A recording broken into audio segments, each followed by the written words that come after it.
ஆண்டவராகிய இயேசுவின் நாமத்திலே சமாதானம் உண்டாகும் உங்களை வாழ்த்துகிறேன். கர்த்தர் எல்லாரையும் ஆசீர்வதிப்பாராக. நம்ம இன்னைக்கு மார்க் சாப்டர் 3 பார்க்க போகிறோம். சரியா? மார்க் சாப்டர் 3 முதல்ல இருந்து பார்க்க போகிறோம். நம்ம பைபிள் ஸ்டடியினுடைய பிரைமரி பர்பஸ் என்ன? பைபிள் ஸ்டடியினுடைய பிரைமரி பர்பஸ் என்ன? நம்ம பொதுவாக இருக்கக்கூடிய எல்லாருடைய அண்டர்ஸ்டாண்டிங்க்கு மாறாத நம்ம இருக்கிறோம் அப்படின்னு சொல்லும் பொழுது, வேதம் என்ன அண்டர்ஸ்டாண்டிங் போதிக்குதோ அதுக்குள்ளே வருவதற்கு நம்ம முயற்சி செய்கிறோம். பொதுவாக மற்ற ஊழியக்காரர்களுடைய அண்டர்ஸ்டாண்டிங்கில் இருக்கிறதுல எனக்கு பெருசாக விருப்பம் இல்லை. இந்த பாரம்பரிய ஊழியக்காரர்களாக இருப்பதில் எனக்கு பெரிதளவில் விருப்பம் இல்லை. அதனால் நம்ம யாரையும் விமர்சிக்க போகிறது கிடையாது.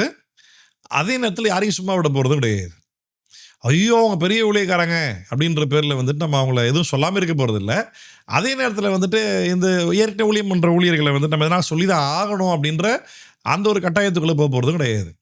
அப்போ எதன் அடிப்படையில் நம்ம இது பண்ண போகிறோம்? பைபிள் ஸ்டடியினுடைய மெயின் பர்பஸ் இதுதான். எதுக்காக நான் உங்களுக்கு வேதத்தை சொல்லி தரேன் அப்படின்னா, பேசிக்கலி பார்த்தா இன்னைக்கு நம்ம கிறிஸ்தவ சமுதாயத்தில் அவுட் ஆஃப் கான்டெக்ஸ்டில் ப்ரீச் பண்ணக்கூடிய ஊழியர்கள் தான் ஜாஸ்தி. ப்ராப்ளம் என்ன ஆக்சுவலாக இப்போ அப்படின்னு சொல்லி கேட்டிங்கன்னா, வேதத்தினுடைய வசனங்களை எழுதப்பட்டிருக்கிற கண்ணோட்டத்தின்படியே சரியான கான்டெக்ஸ்டில் வாசிக்கிறத விட்டுட்டு அவுட் ஆஃப் கான்டெக்ஸ்டில் பேசக்கூடிய ஊழியங்களும் இன்னைக்கு நிறைய இருக்குது.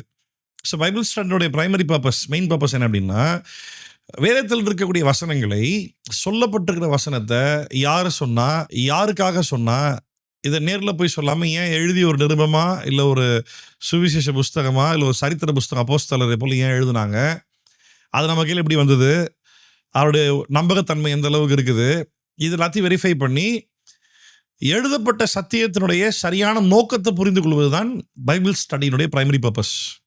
புரியுதுன்னு நான் சொல்கிறது உங்களுக்கு? பைபிள் ஸ்டடியினுடைய உண்மையான பர்பஸ் என்ன தெரியுமா? ஏதோ இன்னைக்கு ஒரு மீட்டிங் அட்டன் பண்ணோம், சந்தோஷமாக செய்தி கேட்டோம், பாஸ்ட் நல்லா பேசினார், சூப்பராக இருந்துச்சு, அதுக்காக இல்லை, அதுக்காக கிடையாது. இன்ட்ரெஸ்டிங்காக வைக்கிறதுக்காக பைபிள் ஸ்டடி கிடையாது, லேர்ன் பண்ணுறதுக்காக. சம்டைம்ஸ் லேர்ன் பண்ணும்போது கொஞ்சம் போர் அடிக்கிற மாதிரி தான் தெரியும். அந்த போர் அடிக்கிற எல்லாத்தையும் தாண்டி நான் லேர்ன் பண்ணணும், கற்றுக்கணும், பயிற்சி பெறணும், ட்ரெயின் ஆகணும், உருவாகணும்.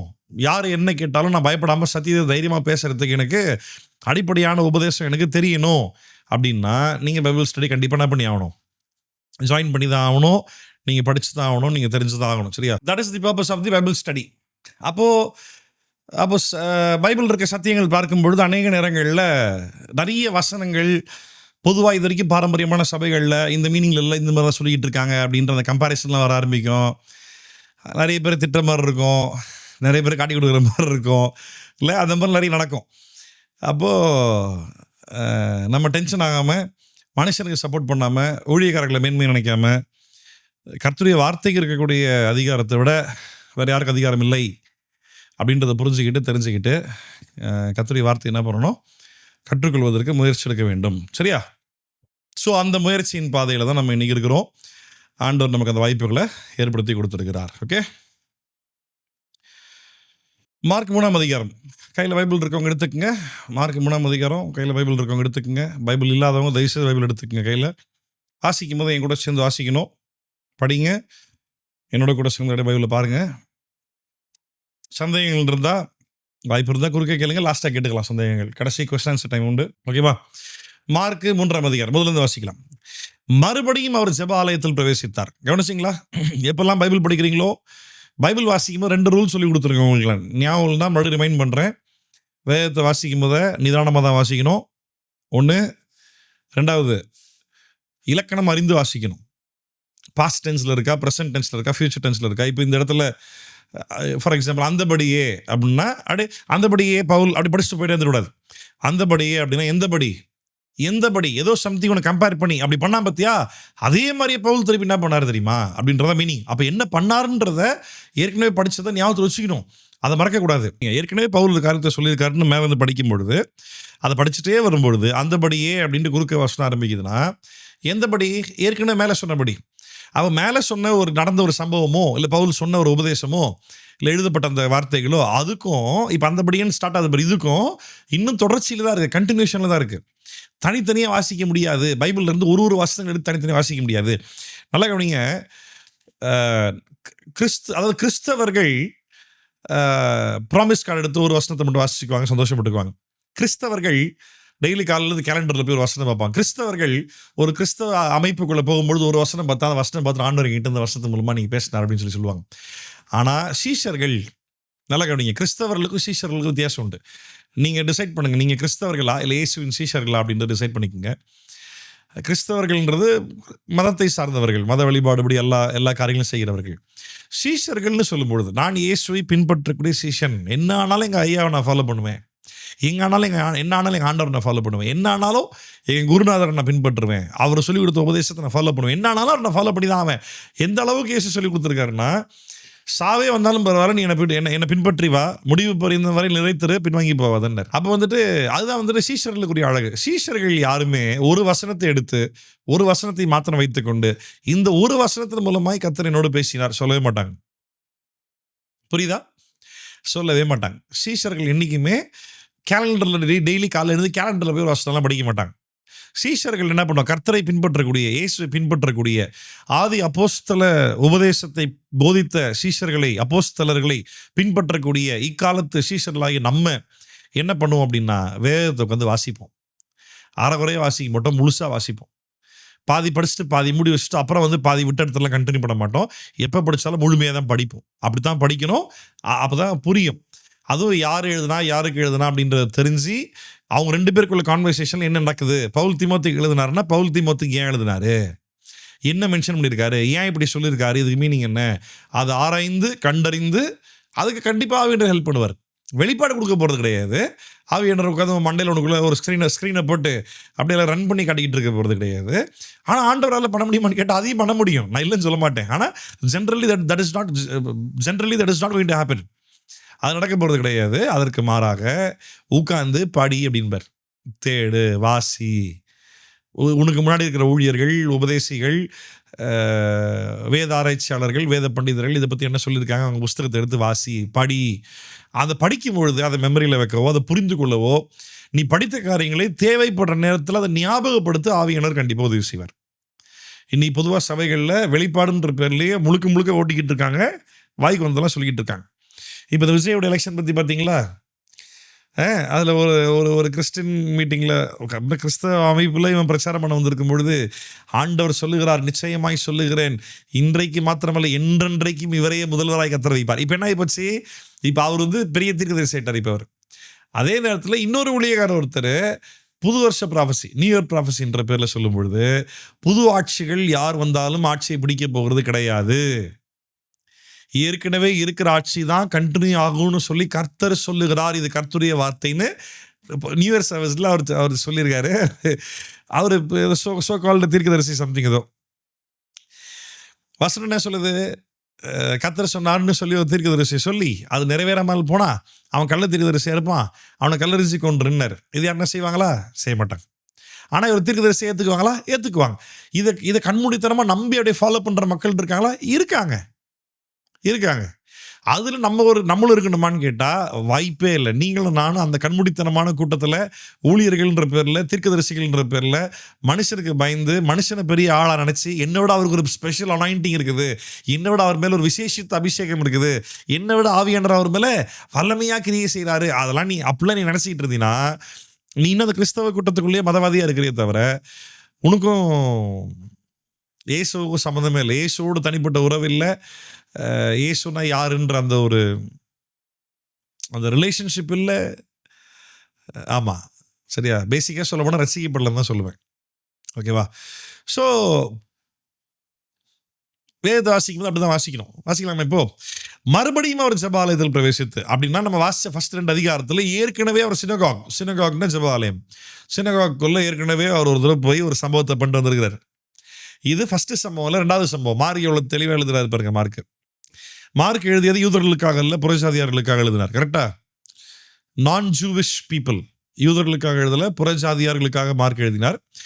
அப்போது டைரக்டாக மார்க் சம்பவத்தை மென்ஷன் பண்ணிட்டார். மனுஷனாய் அவதரித்த மேசியா, மனிதர்களுக்கு சேவை செய்யும்படிக்கு வந்த மனுஷகுமாரன், அதுதான் ஆங்கிள், அதுதான் ஃபோக்கஸே. அதுதான் அந்த ஆங்கிளில் தான், அந்த ஃபோக்கஸில் தான் மார்க்கிங் எழுதுறாரு. அதனால எங்கே போனார், என்ன பண்ணார், ட்ரெஸ் போட்டார், குளிச்சாரு, சிரிச்சாரு, சாப்பிட்டாரு, உட்கார்ந்தாரு, கை கழுவினார், இப்படி ரொம்ப டீட்டெயில்டாக போகாது. ஆனால் அந்த டீட்டெயில்ஸ் தேவைப்பட்டுச்சுன்னா அதையும் சொல்லியிருக்காரு. அதுவும் நம்ம இது இன்னைக்கு இந்த 3ஆம் அதிகாரத்தில் பார்க்க போகிறோம். நம்ம அந்த டீட்டெயில்டு டிஸ்கிரைப்டாக அப்படி ஃபுல்லாக எழுதாமல் மார்க் எழுதிய நோக்கம் மார்க் எதற்காக இயேசுவை பற்றி எதற்காக எழுதுறாரோ அதை படிக்கும் போது அந்த இயேசு யாருன்றதை படிக்கிறவனுக்கு புரியணும். அவள் தான் பர்பஸ். அதனால் வந்துட்டு கட் ஷார்ட் பண்ணி டேரெக்டாக விஷயங்கள் மட்டும் மார்க்கிங் மென்ஷன் பண்ணியிருப்பாரு. 4 சுவிசேஷங்களுமே கிட்டத்தட்ட அப்படி தான் இருக்கும். எதுவுமே வந்துட்டு அப்படியே அதான் யோவான் கடைசி அதிகாரத்தில் வாசிப்போம்ல, இயேசு செய்த காரியங்களை பற்றி நான் எழுதணும் அப்படின்னா வானத்தை திரைய எடுத்து வச்சு எழுதினாலும் பத்தாது அப்படின்னு சொல்லுவார்ல. அவர் செஞ்ச காரியங்களும் அவர் சொன்ன காரியங்களும் அவ்வளோ இருக்காமா. அப்போ நம்மளுக்கு தேவைப்படுற கண்டென்ட் மட்டும்தான். இங்கே பாருங்க, மறுபடியும் அவர் ஜெப ஆலயத்தில் பிரவேசித்தார். அங்கே சூம்பின கையுடைய ஒரு மனுஷன் இருந்தான். அவர் ஓய்வு நாளில் அவனை சொஸ்தமாக்கினால் அவன் பேரில் குற்றம் சாட்டலாம் என்று அவர் மேல் நோக்கமாயிருந்தார்கள். யாரு நீ என்ன பண்ணாலும் பிளேம் பண்றதுக்கு ஒரு கூட்டம் ஒன்று சுற்றி இருந்தே நல்லா யோசிப்பார். கர்த்தருடைய காரியத்தை சம்பந்தப்படுத்தி நீ ஒரு விஷயம் செய்யும் பொழுது நீ செய்கிறது தவறாக இருக்குமானால் அதை சரியாக செய்யணும்னு சொல்லி கொடுக்காம நீ செய்கிற காரியத்தை பற்றி விமர்சிக்கக்கூடிய ஒரு கிறிஸ்தவ கூட்டமே, மேபி ஒரு ஊழியக்காரங்களாக இருக்கட்டுமே, அப்படி அவங்க இருந்தாங்கன்னா அவன் தான் பரிசேயன் சதிசேயன். அவனுக்கும் இயேசுக்கும் சம்மந்தமே கிடையாது. அவன் யாரோனா இருக்கட்டும். பரிசேயர் நல்ல கவனிங்க, ஆதி திருச்சபை நாட்களில் பரிசேயர் சதுசேயர்களுக்கு சீஷர்கள் இருந்தார்கள். இயேசுக்கு இருந்தது போலவே பரிசேயர்களுக்கும் சதுசேயர்களுக்கும் சீஷர்கள் இருந்தார்கள். நான் பலமுறை சொல்லியிருக்கேன், ரிமைண்ட் பண்ணுறதுக்காக மறுபடியும் ரிப்பீட் பண்ணுறேன். பரிசேயர்களும் சதுசேயர்களும் யாரு அப்படின்னு கேட்டால், பழைய ஏற்பாடு நியாய பிரமாணத்தை இஸ்ரவேல் மக்களுக்கு போதிக்கக்கூடிய ஆட்கள். அதில் பிரதான ஆசாரியன் என்ன பண்ணுவான் அப்படின்னா, அவன் தான் வந்துட்டு இஸ்ரவேல் மக்களை நியாயம் தீர்க்கிற நியாயாதிபதி மாதிரி அவன் தான் இருந்தான். யாருன்னா என்ன தப்பு பண்ணிட்டாங்க அப்படின்னா மக்களுடைய பாவத்திற்காய் பலி செலுத்தவும், தவறு செஞ்சவனுக்கு தண்டனை கொடுக்கவும், அந்த மாதிரி தான் எல்லாம் பண்ணிக்கிட்டு இருந்தான். அதில் ஒரு வெகு கூட்டமான ஜனங்கள் இருந்தார்கள், டீச்சர்ஸ் ஆஃப் தி லா. பரிசேயர்கள் சதுசேயர்கள் 2 பேரையுமே 2 கேங்கையுமே டீச்சர்ஸ் ஆஃப் த லான்னு சொல்லுவாங்க. நியாய பிரமாணத்தை போதிக்கிற போதகர்கள் அப்படின்பாங்க. வேத பாரகர்கள் அப்படின்ற ஒரு வார்த்தை பைபிளில் இருக்கும். வேத பாரகர்கள் அப்படின்னா சில இடங்களில் வேத பாரகர்ன்ற வார்த்தை, தமிழ் வார்த்தை என்ன சொல்கிறது, நியாய பிரமாணத்தை சிறப்பாய் போதிக்கக்கூடிய. ஆங்கில வேதாகமத்தில் பார்க்கும்பொழுது lawyer, the man who can debate about the law, இன்டெப்த்தாக படித்தவன் அப்படின்ற மீனிங்கில் இருக்கும். சில இடங்களில் சதுசேயர்கள், வேத பாரகர்கள் அப்படின்னு சொல்லும் பொழுது ஆக்சுவலாக அவங்களை யாரை குறிக்கிற, ஸ்கிரைப்ஸ், எழுத்தாளர்கள். அந்த காலத்தில் நிறைய பேருக்கு எழுத படிக்க தெரியாது. எல்லாருக்கும் எழுத படிக்க தெரியாது. எழுத படிக்க தெரிஞ்சாலும் எல்லாரும் எழுதவில்லை. பவுலுக்கு எழுத தெரியுமா அப்படின்னு கேட்டால் கண்டிப்பாக எழுத தெரியும். ஆனால் பவுல் தன்னுடைய கைப்பட உட்காந்து எழுதினாரான்னு கேட்டால் இல்லை, கிடையாது, எழுத கிடையாது. அதனால்தான் 1 கொரிந்தியர் கடைசியெல்லாம் வாசிக்கும் போது இது என் கைப்பட நானே எழுதுகிறேன் அப்படின்றார். ஏன் அப்படின்னா அந்த காலத்தில் எழுதும் பொழுது கூட அந்த ஸ்கிரைப்ஸ் போல எழுத்தாளர்கள் கூட இருப்பாங்க. பவுலுக்கு கூட உட்காந்து எழுதுனது யாரு அப்படின்னு சொல்லி பார்த்தா ரோமர் கடைசி அதிகாரம் 16ஆம் அதிகாரம். ரோமர் கடைசி அதிகாரத்தில் ஒரு லிஸ்ட் ஆஃப் நேம்ஸ் எல்லாம் கொடுத்து இவங்கெல்லாம் வாழ்த்துறாங்க எல்லாம் பவுல் லிஸ்ட் ஆஃப் நேம்ஸ் கொடுத்துட்டே வருவார். அதில் வந்துட்டு பவுலுக்கு எழுத்தாளராக இருந்து எழுதியவர் யாரு அப்படின்ற அவனுடைய பேரையும் கூட பவுல் அங்கே மென்ஷன் பண்ணியிருக்கார். அப்போ எழுதுறது அவ்வளோ ஈஸி கிடையாது. ஸோ இப்போ யார், ஸ்கிரைப்ஸ் என்ன தமிழ் வார்த்தை? பைபிள் ஸ்டடி டைமில் கண்டிப்பாக கையில் ஒரு நோட்டு, பென்சில், புக் இருக்கணும், ஒரு பென் இருக்கணும், கண்டிப்பாக நீ எழுதணும். எழுத்தாளர்கள், சரியா, எழுதுகிறவர்கள், ஸ்கிரைப்ஸ். அநேகருக்கு எழுத பிடிக்க தெரியாது. எழுத தெரிஞ்ச ஆட்கள் கூட எழுத மாட்டாங்க. ப்ரொஃபஷ்னலாக எழுதக்கூடிய ஆட்களை கூட வச்சு தான் எழுதுவாங்க. ஏன்னா பேப்பர், பென்சில், ரப்பரில் மாட்டை கொண்டு தோலை பதப்படுத்தி தோல் சுருள்கள் வாங்கி அதில் தான் உட்காந்து கிறுக்கி தான் எழுதணும். அது ப்ராப்பராக எழுதணும், மிஸ் ஆகக்கூடாது. ஒரு இது கிறுக்கும் போது அப்படி சைடில் போயிடுச்சு அப்படின்னா திருப்பி அழிச்சிட்டுலாம் எழுத முடியாது. So it's very tough. Writing is very tough, writing is very costly. இந்த 2 விஷயங்கள் ஃபர்ஸ்ட் சென்ச்சுரியில் writing is very tough, writing is very costly, 2மே இருக்குது. ஸோ இப்போ இங்கே இருக்கக்கூடிய ஆட்கள் யாருன்னு கேட்டால் இயேசுவை ஏதாவது பண்ணி மாட்டி விட்டுறணும், குற்றம் கண்டுபிடிக்கணும். வசனத்தின்படி நீ செய்யலை அப்படின்னு சொல்லி குற்றம் கண்டுபிடிக்கக்கூடிய ஒரு ஆட்கள் எப்பவுமே இருப்பாங்க. வசனத்தின்படி செய்யாதது தவறா? ஆமாம், கண்டிப்பாக தவறு தான், இல்லைன்னு சொல்லவே இல்லை. ஆனால் வேத வசனத்தை நிறைவேற்றக்கூடிய தேவ சித்தத்தை அவர்கள் முறைமையின்படி செய்யாமல் ஏன் முறைமையின்படி செஞ்சேன் அப்படின்னா யாரையும் குற்றப்படுத்தக்கூடாது. மறுபடியும் சொல்கிறேன் கவனிங்க, வசனத்துக்கு முரண்பாடாக பண்ணலை. ஆனால் இந்த ஒரு குறிப்பிட்ட சம்பவத்தை நீங்கள் இந்த ஒரு முறையில் பண்ணுவீங்க, நான் உங்கள் மெத்தடில் நான் பண்ணலை, நான் வேறு மெத்தடில் பண்ணேன், ஆனால் வசனத்துக்கு முரண்பாடாக பண்ணலை.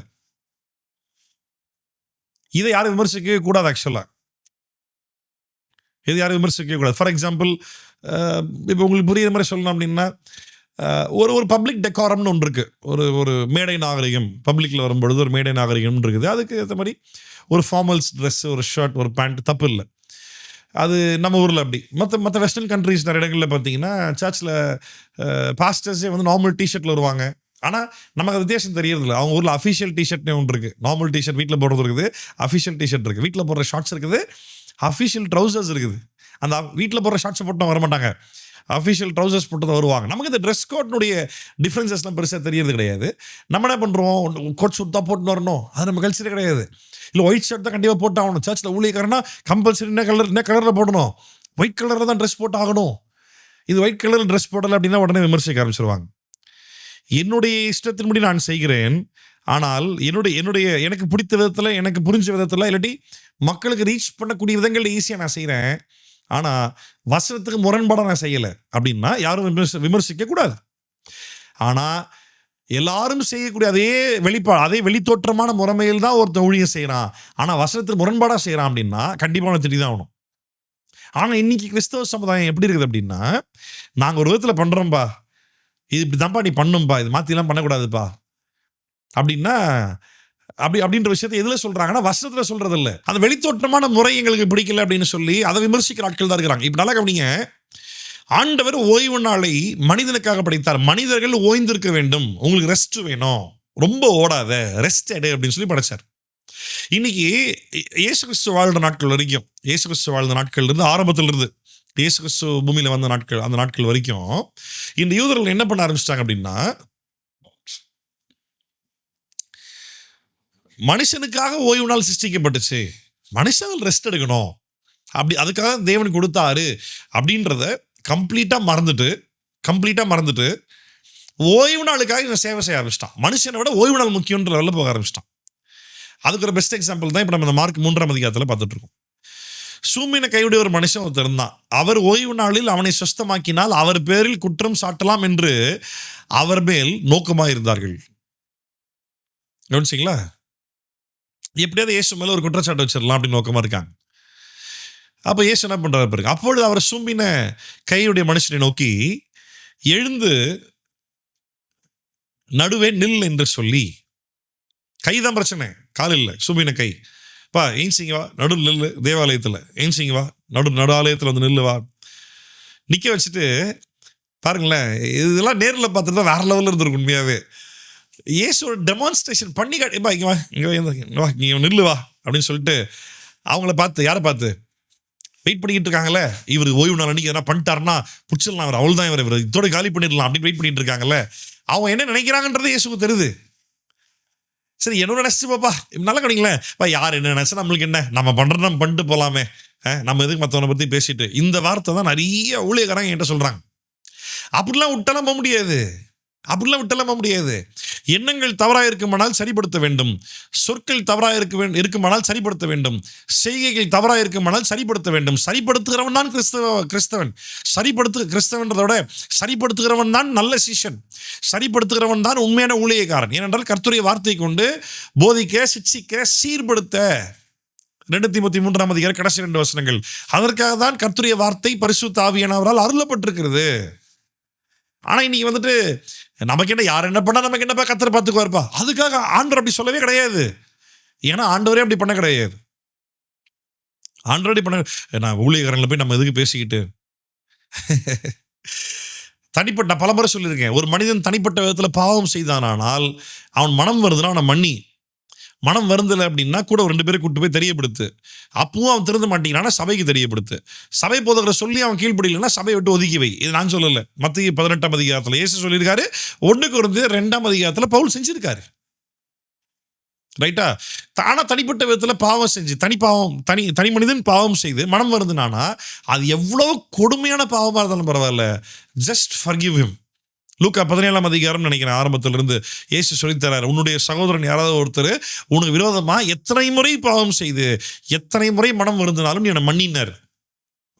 மன்னிப்பதற்கு இங்கே வந்துட்டு என்ன சொல்றது, கவுண்டிங்கே இல்லை, குறையே கிடையாது, மன்னி, அவ்வளோதான், ஒரே வார்த்தை. ரைட்டா? ஆனால் உபதேசத்தில் யாராவது தவறாகி பேசினாங்கன்னா, கர்த்தருடைய வார்த்தை யாராவது தவறாக போதிச்சாங்கன்னா அதை பார்த்துட்டு, அவங்களுக்குள்ள ஆண்டவர் இருக்காருப்பா, கர்த்தர் சொல்லாமேப்பா அவர் பேச போகிறாரு அப்படின்லாம் போகக்கூடாது. கர்த்தருடைய வார்த்தை தவறா போதுச்சா, நீங்க பேசுறது தப்புன்னு போய் சொல்லு. அவங்களுக்கு தெரியலன்னா சொல்லி கொடு. ஏத்துக்க மாட்டான் அப்படின்னா உட்காந்து ஆர்கியூ பண்ணு, டிபேட் பண்ணு. நீங்க பேசுறது தப்பு தான் அப்படின்னு கர்த்தருடைய வார்த்தை அடிப்படையில் பேசு. ஒருவேளை அவங்க கரெக்டா பேசி உன்னுடைய புரிதல் தவறா இருக்குன்றத புரிஞ்சுது அப்படின்னா உடனே அவங்க சொல்றதெல்லாம் கேட்காத. உன்னை போதிக்கக்கூடிய, உன்னை நடத்தக்கூடிய ஊழியர்கள் யாரெல்லாம் இருக்கிறாங்களோ அவங்க கிட்ட வந்துட்டு, இந்த மாதிரி ஒரு ஊழியர் இருக்கிறாரு, இந்த மாதிரி பேசினாரு, நான் வந்துட்டு இந்த மாதிரி பதில் சொன்னேன், அதுக்கு அவர் திருப்பி இந்த மாதிரி சொன்னாரு, எனக்கு அடுத்து என்ன சொல்றதுன்னு தெரியல, அது அவர் சொல்றது பார்த்தா கரெக்டுன்ற மாதிரி தான் தெரியுது, பாஸ்டர் அதை பத்தி நீங்க என்ன சொல்றீங்க, எங்களுக்கு டீட்டெயில்டாக சொல்லித்தாங்க, கரெக்டு தானா? ஆமாம்மா அவங்க சொன்னது கரெக்டு தான்மா அப்படின்னா அடுத்த நாளைக்கு அவங்க கிட்ட போயிட்டு, சாரி பிரதர் நான் தான் தப்பாக புரிஞ்சுட்டு இருந்துக்கிறேன், நீங்கள் கரெக்டாக சொல்லியிருக்கிறீங்க அப்படின்னு ஒப்புரவா உடனே.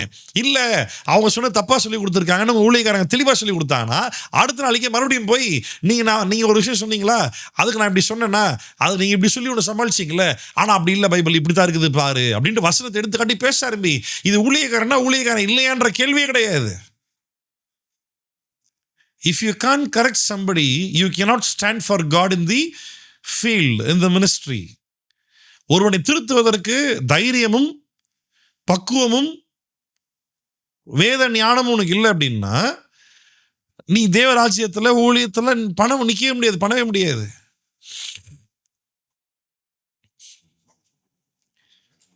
அப்போ அவர் ஓய்வு நாளில் அவர் சுஸ்தமாக்கிடுவார். அப்படி பண்ணாருன்னா, அதாவது ரொம்ப காலமாக ஒருத்தன் வந்துட்டு கை இப்படியே வச்சுட்டு சர்ச்சைக்கு வந்துனுங்கிறான்.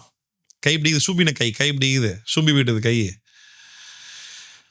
இங்கே ஏற்கனவே வேதத்தை போதிக்கிற ஆட்கள் அவனுக்காக ஜோம் பண்ணி சரி பண்ணலாம், ஆண்டவர்கிட்ட வேண்டிக்கலாம், அப்படிலாம் இல்லை. சரி ஒருத்தர் வந்துட்டு நீ சுகப்படுத்துறேன்னு சொல்லி சொல்கிறாப்புல அப்படின்றப்போ, இப்போ நல்லதுடாப்பா, பாவம்னா அவன் ரொம்ப காலமாக அவன் இந்த கை இப்படி வச்சுக்கிட்டே அவன் சர்ச்சைக்கு வந்துட்டு இருக்கான், நம்ம தான் எதுவும் பண்ணலை, அட்லீஸ்ட் ஏசுன்ற அவராது பண்ணுறாரு, பண்ணட்டும்பா சந்தோஷப்படலான்னு பார்த்தா அமைதியாகிறாங்க. நீ பண்ணுவல்ல, நீ பண்ண மாட்டுற, நீ மாட்டுறாரு அப்படின்ட்டு அமைதி. எவ்வளோ ஒரு கெட்ட புத்தி பிடிச்சவன் இவனுங்க. இது எனக்கு இது சொல்லும் போது ஒரு சம்பவம் ஞாபகத்தில் வருது. நானே எங்கள் ஃபேமிலி ஃப்ரெண்டு தெரிஞ்ச ஒரு அங்கிள், அவங்களுடைய அந்த ஆண்டியோடைய அப்பா இறந்துட்டாங்க. அப்போ டெத்துக்காக போயிருக்கும்போது பெங்களூரில் டெத்துக்காக போயிருக்கும்போது எலக்ட்ரானிக் சிட்டி சைட்டில் அங்கே ஒரு பரியல் கிரவுண்டில் பரி பண்ணிவிட்டு, பெரிய ரோடு ரொம்ப பெருசாக இருக்குது, தாராளமாக ஸ்பேஸ் இருக்குது. நான் அந்த ரோட்டில் வெளியே வரேன், அந்த ரோடு கிராஸ் பண்ணி ரைட்டில் போகணும் அப்படின்னா, ஸோ ரைட்டில் டர்ன் பண்ண போகிறேன். அங்கே ரைட் டர்ன் இல்லை போலுங்க ஆக்சுவலாக. ஆனால் சுற்றி பார்க்குறேன், ஒரு போர்டுமே இல்லை, நோ ரைட் டர்ன் சிக்னல் ஒன்றுமே கிடையாது. லெஃப்ட் தான் எடுத்தாகணும், போயிட்டு யூ டர்ன் போட்டு தான் வரணும் போலுங்க. ஆனால் ரோட் பயங்கர பெருசாக இருக்குது, நல்லா ஸ்பேஸ் நல்லா இருக்குது. எனக்கு ஸ்ட்ரெயிட் ஆப்போசிட்டில் போலீஸ் கண்டுகிட்டே இருக்கிறான். நான் காரில் நிற்கிறேன், நான் கை காட்டுறேன், வரலாமான்னு கை காட்டுறேன், அவன் ரெஸ்பாண்ட் பண்ணாமல் அவன் பாட்டு அப்படியே இங்கே வேடிக்கை பார்த்து நின்றுட்டே இருக்கிறான். ஞாபகம் இருக்கு அவனுக்கு? நானும் என் மனைவி தான் இப்போ போயிட்டு இருந்தோம். ஆமாம், அவன் ரெஸ்பாண்ட் பண்ணாமல் அமைதி நின்றுட்டே இருக்கிறான் அவன். சரி நானும் என்ன பண்ணேன், சரி போகலாம் போலுக்க அப்படின்ட்டு. ஏன்னா கர்நாடகாவில் என் வண்டி தமிழ்நாடு வண்டி, டிஎன் கார், என்னோட கார். நான் கிராஸ் பண்ணுறேன், கரெக்டாக ஸ்டாப் பண்ணிட்டு அந்த ஃபைன் போடுறதுக்கு குறுக்க வந்து நிற்பானாமா. நான் பெங்களூரில் கொஞ்சம் நாள் படிச்சதுனால எனக்கு கொஞ்சம் கன்னடா தெரியும். வந்தது கோவம், போலீஸ்காரன் கூட பார்க்கல, இறங்கி கன்னடாலே கேட்டேன், நீ எதுக்கு வேலைக்கு வச்சுக்கிறான்னு கேட்டேன். எதுக்கு வேலைக்கு வச்சுக்கிறாங்க உன்ன? நான் தான் அங்கிட்டு கை காட்டுறேன்ல, என் வண்டி தமிழ்நாடு வண்டின்னு பார்த்தல, எனக்கு ரூல்ஸ் தெரியாதுன்னு தெரியும்ல, நீ ரைட் டர்ன் போர்டு ஒரு போர்டு கூட இல்லை, நான் வரலாமா வர வேண்டாமான்னு கேட்குறதா கை காட்டிக்கிட்டு இருக்கேன், வரக்கூடாதுன்னு உன்னால் சொல்ல முடியல, அது சொல்கிறது கூட அதை கூட உன்னால இன்று சொல்ல முடியாதுன்னா நீ எதுக்கு வேலைக்கு நிற்கிற? என்னை வேணும்னே வர வச்சு ஸ்டாப் பண்ணி ஃபைன் வாங்குறதுக்கா? எதுக்கு நீலாம் வேலை செய்கிற? சமுதிர திட்ட ரோட்டில் இறங்கி அவனு எனக்கு தெரில, ஆண்டவர் தான் கூட இருந்தார். அவன் ரொம்ப எம்பரேஸ் ஆகிட்டான், ஒரு மாதிரி ஆகிட்டான் அவன் எதுவுமே சொல்ல, நீ ஓகரி அப்படின்ட்டான். வாடே அப்படின்ட்டு கார் எடுத்துட்டு வந்துட்டேன். அப்போ என்னன்னா எவ்வளோ கெட்ட நம்பரு. ஒருத்தன் தப்பு செய்ய போகிறான்னு தெரிஞ்சதுன்னா அவன் செய்கிறதுக்கு முன்னாடியே போய் பிரதர் பண்ணாதீங்க பிரதர், வேண்டாம் இது தப்பு இது அப்படின்னு சொல்லிக் கொடுக்கவோ, இல்லை அவன் தப்பில் விழாமல் இருக்க அவனுக்கு ஹெல்ப் பண்ணவோ அதெல்லாம் வர மாட்டேங்குது. தப்பு பண்ணட்டும், அப்புறம் அவனை வச்சு செய்யலாம். இதுக்கு பேர் என்ன தெரியுமா? இது பேர் சுயநீதி, செல்ஃப் ரைச்சியஸ்னஸ். பரிசேயர்கள் சதுசேயர்கள் எல்லாருமே சுயநீதியுடைய ஆட்கள், தங்களை தாங்களே பெரிய நீதிமான்களாய் காட்டிக்க விரும்புகிற ஆட்கள். சரியா? அதை இயேசு சொல்வார்ல, பரிசேயரை பார்க்கிலும் உங்களுக்கு நீதி அதிகமாக இராவிட்டால் நீங்கள் பரலோக ராஜ்யம் பிரவேசிக்க முடியாதுன்னு பாரு. நம்ம ஆட்கள் அந்த வருஷத்தை எடுத்து அதை ஆக்சுவலாக இயேசு உன்னால அப்படி வாழவே முடியாது, வாழக்கூடாது, நீ என்ன நம்பிதான் நீதிமன் ஆகணுன்றதுக்காக அதை சொல்றாரு. நம்ம ஆட்கள் அந்த வருஷத்தை எடுத்து வச்சுக்கிட்டு பரிசேயரை பார்க்கிலும் நீதி அதிகமாக இராவிட்டால் பரலோக ராஜ்யம் வரமாட்டேன் இயேசு சொன்னார். ஆமாப்பா சொன்னார்ப்பா, ஏன் சொன்னார்னு சொல்லுப்பா. ஏன் சொன்னாருன்னு சொல்லு. ஏன் சொன்னாருன்னு சொல்ல மாட்டாங்க. ஏன் சொன்னாரு, இந்த வருஷத்துக்கு என்ன மீனிங் அதெல்லாம் பார்க்க மாட்டாங்க. அவ்வளோதான், வருஷம் சொல்லிச்சு இல்லை, முடிஞ்சிச்சு, அவ்வளோதான். அப்படி இல்லை. பரிசேயர்கள் சதுசேயர்கள், மெயினாக பரிசேயர்கள் தங்களை பயங்கர நீதிமானா காட்டிக்குவாங்க. ஆனால் அந்த பரிசேயன் இயேசு நம்ம நீ பரலோகம் வரமாட்டேன். யோவான் 6ஆம் அதிகாரம் வாசிச்சு பாருங்க. யோவான் 6ஆம் அதிகாரத்தில், நீ என்னை நம்பல, நீ பரலோகம் வரமாட்டேன், என்னை அன்றி பரலோகத்து வழியே இல்லை போகலாம் அப்படின்ட்டார். இப்போ சீசனில் பார்த்து சொல்லார், டே உங்கள் ஊரில் இந்த பரிசேயர்களை விட நீதிமான்கள் சொல்கிறது எவனுமே பெருசாக இல்லை.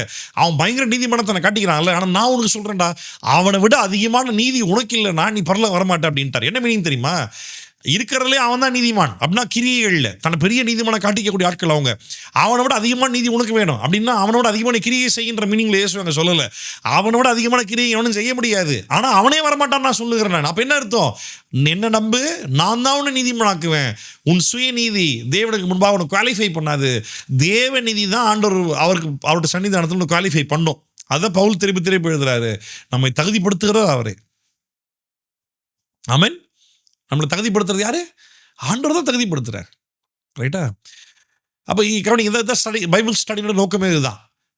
பைபிள் இருக்குது, வசனம் இருக்குது பாரு. யூதாஸ் நாண்டு கொண்டு செத்தான் இருக்குது, என்ன பண்ண போற? சாவ போற நீயும் போயிட்டு? சாவ முடியாது. அப்போ என்னன்றது புரியணும், அந்த வசனம் என்ன மீனிங்ல இருக்குன்றது தெரியணும், அதை கவனமாக வாசிக்கணும், அதை ஏன் சொன்னார் அப்படின்றத பார்க்கணும். சரி, கெட்டெண்ணம் முடிச்சவங்க கிட்ட வருவோம்.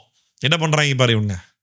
அப்பொழுது அவர் சூமின கையுடைய மனுஷனை நோக்கி, எழுந்து நடுவே நில் என்று சொல்லி அவர்களை பார்த்து, அவனை கூப்பிட்டு நிற்க வச்சு அவங்கள பார்த்து, ஓய்வு நாளில் நன்மை செய்வதோ தீமை செய்வதோ ஜீவனை காப்பதோ அழிப்பதோ எது நியாயம் என்றார். அதற்கு அவர்கள் பேசாமல் இருந்தார்கள். இந்த கேள்விக்கு பதிலே சொல்ல முடியாது. ஓய்வு நாள் அன்னைக்கு நன்மை செய்யணுமா தீமை செய்யணுமா? சாக போகிற ஒரு மனுஷனை காப்பாற்றணுமா இல்லை அவனை சாக விட்டுணுமா? எதிரா நியாயம்னு கேட்குறாரு.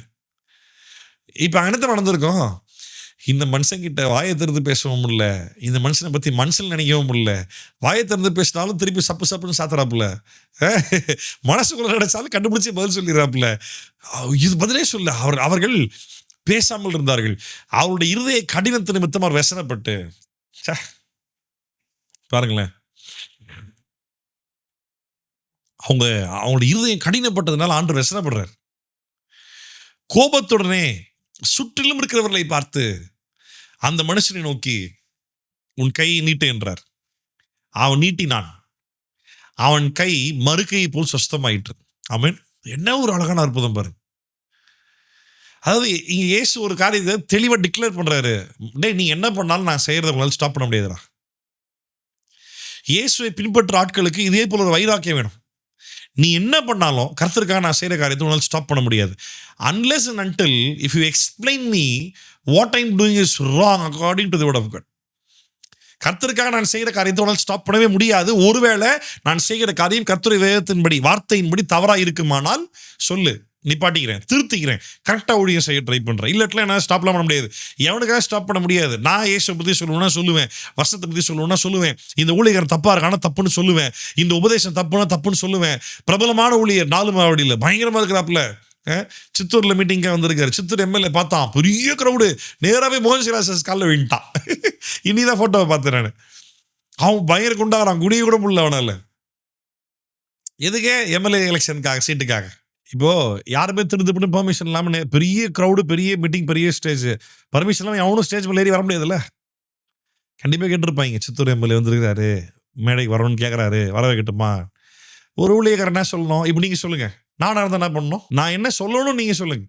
ஒரு 5000 பேர் 10,000 பேர் க்ரௌடு பெருசாக கேதரை, பெரிய செட்டை போட்டு, பெரிய ஸ்டேஜை போட்டு, என்னையே பார்த்து குட்டியாக தான் தருது, ஸ்டேஜ் நின்றுட்டு இருக்கிறேன். பர்மிஷன் இல்லாமல் யாரும் ஸ்டேஜ் மேலே ஏறலாம் வர முடியாது. கண்டிப்பாக வாலண்டியர்ஸ், செக்யூரிட்டிக்கு ஆள் இருப்பாங்க. எம்எல்ஏ வராருன்றது தெரிய வருது, என்கிட்ட சொல்கிறாங்க. நான் என்ன பண்ணணும்? இப்போ மீட்டிங் மத்தியிலேயே சித்தூர் எம்எல்ஏ அவர்கள் வந்திருக்கிறார்கள், நம்ம ஸ்டேஜுக்கு கூப்பிடணுமா? என்ன பண்ணணும்? நான் மீட்டிங் முடிச்சுட்டு பார்க்கவா? இல்லை ஒருவேளை எம்எல்ஏக்கு அவன் மரியாதை எதிர்பார்ப்பானா? அவனோட காஸ்பல் சொல்லணுமா? மிஞ்சி படம் என்ன பண்ண தெரியுமா? ஃப்ரண்ட்டில் ஒரு சேர் போடுங்க, ஃப்ரண்ட் ரோவில் சேர் போடுங்க. அவர் கூப்பிட்டு ஃப்ரண்ட்டில் உட்கார வைங்க, பாதி எழுந்து போயிடக்கூடாது. ஃப்ரண்ட்டில் உட்கார வைங்க, ஃப்ரண்ட்டில் மரியாதை கொடுத்து உட்கார வச்சு காஸ்பல் சொல்லி செஞ்சு கடைசியாக கூப்பிட்டு, சொல்லுங்கள் தம்பி எதுக்கு பார்க்க வந்தீங்க அப்படின்ட்டு ஜோம் பண்ணி அனுப்பி வச்சுருவேன். ஸ்டேஜ் மேலே கூப்பிட்டு இவங்க என்ன நினைக்கிறாங்கன்னா, நான் கர்த்தருடைய ஊழியக்காரன், ஒரு எம்எல்ஏ காலில் விழுகிறான், அந்த அளவுக்கு ஆண்டவர் என்னை உயர்த்தி வைத்திருக்கிறாரே. என்னடா இதெல்லாம், என்னடா லாஜிக் இதெல்லாம், வசனத்துல எதுவுமே அப்படி இல்லவே இல்லையடா. ஊழியத்துடைய பர்பஸ் நோக்கத்தை அது நம்ம இந்த மார்க்ல தான் பார்ப்போம். நம்ம ஊழியம் கொள்ளும்படி வரல, ஊழியம் செய்யும்படி வந்தாராம் இயேசு. மார்க் தான் எழுதுறாரு அதை. I have come to serve not to be served. நான் தான் எல்லாருக்கும் வேலை செய்ய வந்தேன், வேலை வாங்க வரல அப்படின்றார். இன்னைக்கு இவங்க சொல்லக்கூடிய இந்த ஆசீர்வாதம், உயர்வு, அதெல்லாமே பணத்தை பேஸ் பண்ணி, பொருளாதாரத்தை பேஸ் பண்ணி, அவங்க வீடு காரை பேஸ் பண்ணி தான் இருக்குது. இவங்க சொல்லக்கூடிய உயர்வு எல்லாமே பதவி, அதிகாரம், இல்லை அதிகாரத்தில் இருக்கிறவங்க கீழே வந்து நிற்கிறான், இப்படி தான் பேசிகிட்டு இருக்காங்க. என் ரட்சிப்பு தான் என் மேன்மை, நான் கர்த்தருடைய பிள்ளைன்னு சொல்றதான் என் உயர்வு, உலகத்தில் உபத்திரவப்படுவது தான் எனக்கு ஆசீர்வாதம். அதுதான் பைபிள் சொல்லுது, அதுதான் வசனம் சொல்லுது. இது யாருமே சொல்றதே இல்லையே. அதற்கு மாறாக உனக்கு உபத்திரவமே இல்லாமல் கர்த்தர் பாதுகாப்பாருன்றாங்க. அப்படிலாம் இல்லவே இல்லை. அப்படி ஒரு உபதேசமே பைபிள் இல்லை. ஏசு பாருங்க, சம்டைம்ஸ் ஊழியக்காரங்க வீம்புக்குனே சில காரியங்கள் பண்ணி தான் ஆகணும்னு நினைக்கிறேன் நான். அவனை கூப்பிட்டு சென்ட்ரல் நிற்க வச்சுட்டு, என்னப்பா தம்பிங்களா என்னை பற்றி யோசிச்சிங்க, சரி கொஞ்சம் சொல்லுங்கப்பா, என்ன ஒருத்தரை காப்பாற்றணுமா அழிக்கணுமா, ஓய்வு நாள் என்ன பண்ணணும், என்ன பண்ணணும், நன்மை செய்யணுமா தீமை செய்யணுமான்னு சொல்லுங்க அப்படின்னா அவனுங்க ஆடி போயிட்டாங்க. மனசில் யோசிச்சா அந்த மனுஷன் பப்ளிக்கில் கேள்வியை கேட்குறாப்புல, அமைதியாகிட்டாங்க. உடனே ஏசு அவங்களால அக்செப்ட் பண்ணவே முடியல. ஆண்டு டென்ஷன் ஆகிட்டு ஆண்டு ரொம்ப வேதனைப்பட்டார், வெசனப்பட்டார். ஏன்னா இப்படி இருக்கானே அவனுங்க. ஏன்னா ஒருத்தர் ரொம்ப காலமாக கையே வராமல் முடங்கி கிடக்கிறான், அவனுக்கு சரியாகிறதுக்கு வாய்ப்பு கிடைக்குது அப்படின்னா இந்த நாளில் பண்ணக்கூடாது, இப்படி பண்ண என்னது இது. ஆண்டவர் டக்குன்னு அவனை பார்த்து சொன்னார், உன் கையை நீட்டு அப்படின்னாரு. அவன் நீட்டினான், அவன் கை மறுகை போல சுஸ்தமாயிற்று. உடனே பரிசேயர் புறப்பட்டு போய் அவரை கொலை செய்யும்படி அவருக்கு விரோதமாய் ஏரோதியரோடு கூட ஆலோசனை பண்ணினார்கள். ஏரோதியர்கள்லாம் யார் தெரியுமா? ராஜாவுடைய ஆட்கள், ராஜாவுடைய ஆட்கள் ஏரோதியர்கள். கொலை பண்றதுக்காக ராஜாவோட ஆட்களோட கூட போய் டிஸ்கஸ் பண்றாங்களாமா. அதாவது மேசியா வரணும்னு சொல்லி அதிகமாய் காத்திருந்தவர்கள் யூதர்கள். மேசியா வந்துட்டாரு. இப்ப வந்த மேசியாவை சிலுவையில் ஏற்றினது யூதர்கள் தான். இன்னைக்கு ஊழியர்கள் எழும்ப வேண்டும், கர்த்தருக்காய் தேவ ராஜ்யத்தில் மிஷனரிமார்கள் எழும்ப வேண்டும், சபையிலிருந்து தீர்க்கதரிசிகள், அப்போஸ்தலர்கள், மெய்ப்பொருள், போதகர்கள் எழும்ப வேண்டும் அப்படின்பாங்க. ஆனால் யாரையும் ஊழியர் செய்ய பண்ண மாட்டாங்க. அப்படி ஒருவேளை அலோவ் பண்ணா யாரு பாஸ்டருக்கு ஜாலரா தட்டுறாங்களோ, சிங்சான் யாரு பாஸ்டர் ஜாலரா தட்டி ஐயா ஐயா ஐயா ஐயா ஐயா சொன்ன ஆமா ஐயா வந்து ஸ்டேட்மெண்ட் சொல்லி முடியும், ஆமா பாஸ்டர் ஆமா இருறா இன்னும் சொல்லியே முடிக்கலரா, அதுக்குள்ள ஆமா பாஸ்டர்னே எப்படிறா. இந்த மாதிரி அட்ல உடனே ஊழியக்காரா போட்டுறது. யார் அதிகமாக காணிக்கை கொடுக்குறார்களோ இந்த கேட்டகரியில் ஒன்று ஓடிக்கிட்டு இருக்கு. ரெண்டாவது கேட்டகரி என்ன அப்படின்னா, யார் நல்ல டேலண்ட், நல்லா பாடுறான், நல்லா கிட்டார் வாசிக்கிறான், நல்லா கீபோர்டு வாசிக்கிறான், யாருக்கு டேலண்ட் இருக்கோ அவனை ஊழியக்காரன் என்ன போடுறது. இது எல்லாமே அவசியமா? கண்டிப்பாக அவசியம். ஊழியக்காரன் கீழ்படியணுமா? கண்டிப்பாக கீழ்படியணும். சிக்ஷைக்குள்ளாக்கப்படும் பொழுது கீழ்படிதலோடு அடங்கி இருக்கணுமா? கண்டிப்பாக அடங்கி இருக்கணும். அவனுக்கு ஊழியர் செய்வதற்கு கொஞ்சமாவது வரங்கள், தாளந்துகள் வேணுமா? கண்டிப்பாக வேணும். இது எல்லாமே வந்துட்டு ஆக்சசரிஸ் தான். இது ஏதாவது குவாலிட்டியா? இது எல்லாமே ஆக்சசரிஸ்னா எக்ஸ்ட்ரா ஃபிட்டிங்ஸ் மாதிரி, எக்ஸ்ட்ராஸ். இது எல்லாமே மீனா இது தேவை. இது குவாலிஃபை பண்றது, இது அழைப்பு, வேத ஞானம், ஊழியம் செய்யணும்னு சொல்லி அந்த அழைப்பை நோக்கி இருக்கக்கூடிய ஒரு தாகம், ஒரு ஆர்வம், அந்த ஆர்வத்தை ஏற்ற விதத்தில் அவன் படித்து ப்ரிப்பேர் ஆகிருக்கிறான், அதில் அவன் முழு முயற்சியோடு அவன் செய்கிறான். அதை யாரும் இங்கே பெருசாக பார்க்கறது இல்லை. தொடர்ந்து வாசிக்கலாம். அப்போ இயேசு தம்முடைய சீஷர்களோடு அவ்விடம் விட்டு கடலோரத்திற்கு போனார். அந்த இடத்த விட்டு இயேசு போயிட்டார். அவனுக்கு கொலை செய்ய பிளான் பண்ணுறாங்க, அந்த இடத்த விட்டு போயிட்டார். இது நல்லா தெரிஞ்சுக்கணும். அநேக இடங்கள் நான் பார்க்குற பைபிளில் இயேசு இப்படி ஒரு காரியம் செஞ்சாரு, அங்கே இருக்க மக்கள் தேவனை துதிச்சாங்க, எதிர்த்து இருக்கிறவர்கள் இயேசு கொலை பண்ணபடி பிளான் பண்ணாங்க. ரெண்டுத்துக்குமே ஆண்டவர் ரெஸ்பாண்ட் பண்ணல, அந்த இடத்த விட்டு உடனே இயேசு போயிட்டார். பைபிள் நிறைய இடத்துல பார்க்க முடியும் இந்த மாதிரி. ஏன் தெரியுமா? ஏன்னா அதிகமான விமர்சனங்களுக்கு நீ செவி கொடுத்துட்டு இருந்த அப்படின்னா விமர்சனம் செய்வதிலே ஊழியம் நடக்காமே போயிடும். ஒன்று, அதிகமான பாராட்டுகளுக்கு எதிர்பார்த்து அந்த பாராட்டுகளுக்காக நீ நின்று ரெஸ்பாண்ட் பண்ணிட்டு இருந்தீங்கன்னா உன்னையே அறியாமல் உனக்குள்ள பெருமை வந்துடும். Never respond to appreciation or never respond to any critics. விமர்சனங்களுக்கும் பதில் சொல்லிட்டு நிற்காத, உன்னை பாராட்டுகிற பாராட்டுகளுக்கும் எனக்குரியதுன்னு சொல்லி சந்தோஷப்பட்டு நிற்காது. ரெண்டுமே தேவையில்லை. ரொம்ப சிம்பிள். நான் ஒரு அற்பமான வேலைக்காரன், சொன்ன வேலையை செஞ்சுட்டேங்க, நான் கிளம்புறேங்க, போய்கிட்டே முடிஞ்சிச்சு, அவ்வளோதான். ஆமா, எப்படி ஆரம்பிக்கும் தெரியுமா? பிரதர் நீங்க நல்ல பாட்டு பாடுறீங்க பிரதர், நல்ல வர்ஷிப் நடத்துறீங்க பிரதர் அப்படின்னு ஆரம்பிக்கும். ஒரு 2-3 வாரத்துக்கு முடிச்சிட்ட பிறகு ஆண்டவர் உங்களை தான் பிரதர் ஏன் கண்ணில் காட்டினான்னு வந்து நிற்பாங்க. யாருக்காவது புரியுதா நான் சொல்றது? இதை பற்றி எதனா கேள்விப்பட்டிருந்தீங்கன்னா அந்த அனுபவம் தான் உங்களுக்கு புரியும்னு நினைக்கிறேன். ஆமாம். அப்போது கெவின் புரியலையா? கெவின், லலித்தும் புரியலையா? ஓகே. நான் நிறைய பார்த்துருக்கிறேன். பொம்பளை பிள்ளைங்க, ஆம்பளை பிள்ளைங்க, வாலிப பிள்ளைகள் ஆண்டவர் உங்களதான் என் கண்ணில் காட்டினாரு. எதுக்கு? கல்யாணத்துக்கு. கர்த்தர் உங்களதான் என் கண்ணில் காட்டினாரு. ஐயோ ஆண்டவர். சரி, அப்போ பாருங்க, ஆண்டவர் அந்த இடத்துல இல்லவே இல்லை. இயேசு தம்முடைய சீஷர்களோடு கூட அவ்விடம் விட்டு கடல் ஒருத்துக்கு போனார். கலிலேயாவிலும் யூதேயாவிலும் எருசலேமிலும் இதுமேயாவிலும் யோர்தானுக்கு அக்கறையிலும் இருந்து திரளான ஜனங்கள் வந்து அவருக்கு பின் சென்றார்கள். அல்லாமலும் தீரு சீதோன் பட்டணங்களின் திசைகளிலும் இருந்து திரளான ஜனங்கள் அவர் செய்த அற்புதங்களை குறித்து கேள்விப்பட்டு அவரிடத்தில் வந்தார்கள். இப்போ கவனிங்க, எத்தனை நிறைய ஊர்கள் பேர்லாம் சொல்லி திரளான ஜனங்கள் இயேசுவை ஃபாலோ பண்ணி வராங்கல்ல. அப்புறம் இயேசு வந்து ஒரு பிரபலமான ஃபிகர் தானே. இயேசு வந்து ஒரு வெல் நோன் ஃபிகர் தானே. இயேசு வந்து இந்த இடத்துல பார்த்தா ஒரு செலிபிரிட்டி மாதிரி தானே தெரியுது.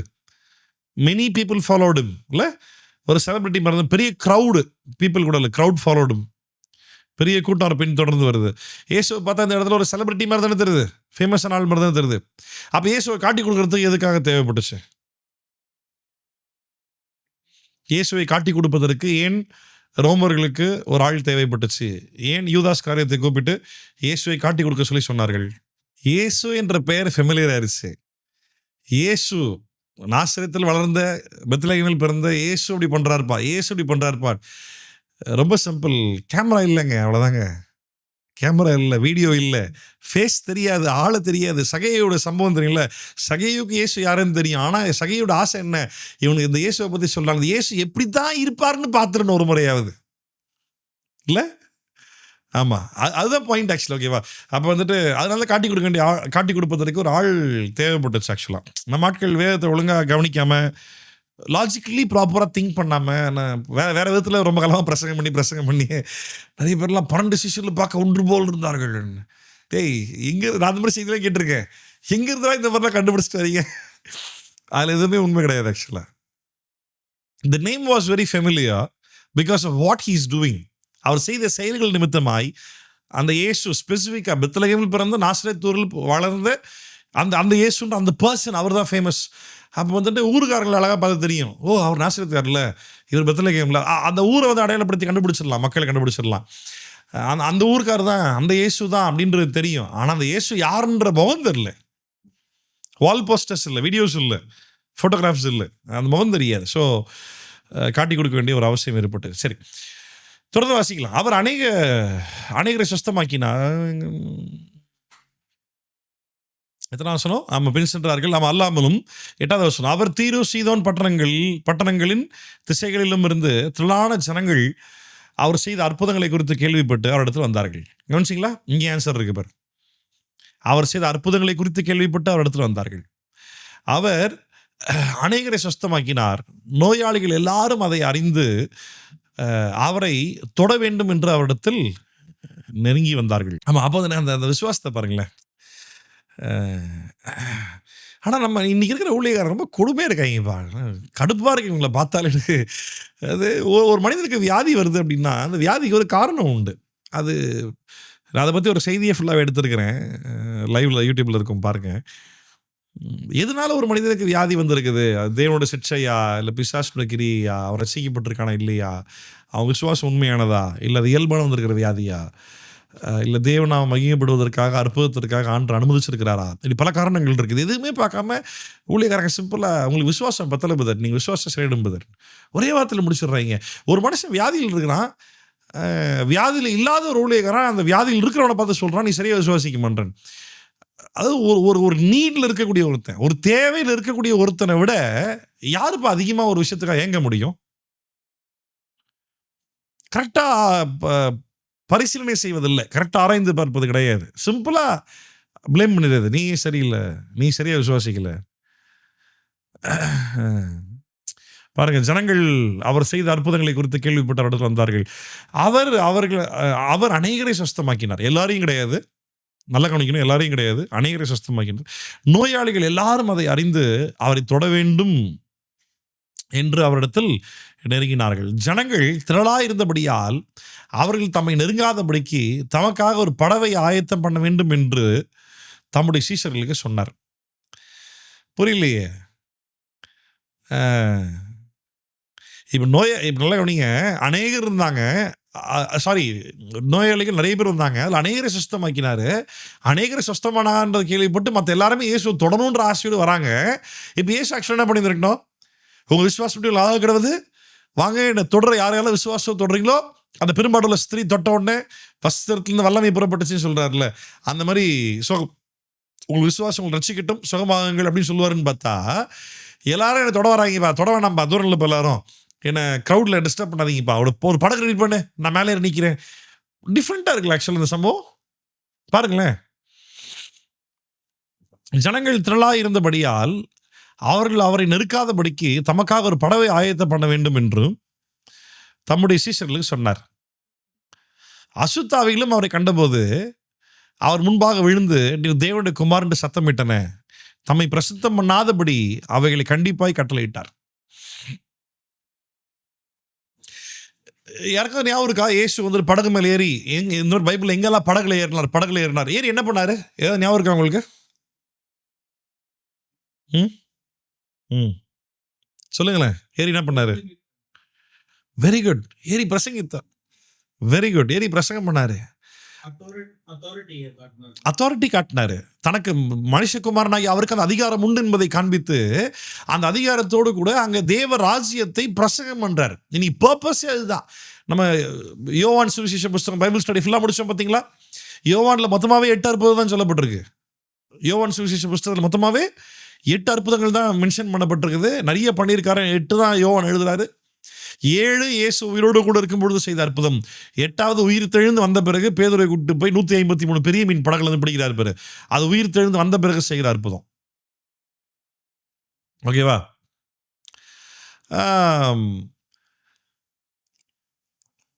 For every miracle there is a purpose. இயேசுவால வியாதி சுகப்படுத்த முடியுமா? நிச்சயமா முடியும். ஆனால் வியாதி சுகப்படுத்துறது மட்டுமே இயேசுடைய பர்பஸா? கண்டிப்பாக கிடையாது. இந்த விஷயத்தை நல்லா கவனிங்க. நிறைய பேருக்கு இந்த ஒரு அடிப்படையான ஒரு சமநிலையான உபதேசம் நிறைய பேருக்கு புரியறதில்லை. இயேசு அற்புதங்களை செய்கிறதற்கான ஒரே ஒரு பர்பஸ் என்ன அப்படின்னா, இன்றைக்கும் அவர் அதிகாரத்தில் இருக்கிறார், அவர் அன்றி வேறு தேவன் இல்லை என்பதை மக்கள் புரியணுன்றதுக்காக தான் செய்கிறாரே தவிர எந்த பர்பஸுமே இல்லாமல் எல்லாரும் வியாதியும் சுகப்படுத்திடணும் அப்படிலாம் கிடையாது. நான் இருக்கிறது வேலூரில் சிஎம்சி ஹாஸ்பிட்டல் இருக்குது. விசுவாசிச்சா ஜெபம் பண்ணால் கேட்டால் வியாதியஸ்தரில் கண்டிப்பாக இயேசு சுகப்படுத்திடுவார் அப்படின்னா, சிஎம்சி ஹாஸ்பிட்டலில் போய் எல்லாரும் எழுப்பிடலாமே, ஹாஸ்பிட்டல்ஸே க்ளோஸ் பண்ணிடலாமே. கவர்மெண்ட் ஹாஸ்பிட்டலில் போய் எல்லாரையும் ஜெபம் பண்ணி எல்லாரையும் சுகப்படுத்தி எல்லாரும் நம்ப வச்சு எல்லாரும் எழுப்பிடலாமே. ஆனால் பர்பஸ் அதுதானா? இயேசு அந்த பர்பஸ் தான் வச்சிருக்காருன்னு கிட்ட கிடையாது, கிடையவே கிடையாது. அவர் தேவ ராஜ்யத்தை குறித்தும், அதாவது இப்போ ரொம்ப ப்ராக்டிக்கலாக யோசிச்சு பாருங்க. ஒருவேளை வியாதிகள் வந்தால் நிச்சயமே கர்த்தர் சுகப்படுத்திடுவார் அப்படின்னா, பேதுருக்கு வியாதி வந்த போது என்னாச்சு? பவுலுக்கு வியாதி வந்த போது என்னாச்சு? தீமோத்தேயுக்கு வியாதி வந்தபோது பவுல் ஏன் தீமோத்தேயுக்கு சுகப்படுத்தலை? எப்பாப்ராஸ் வியாதியாக இருந்தபோது ஏன் அவனை சுகப்படுத்தலை?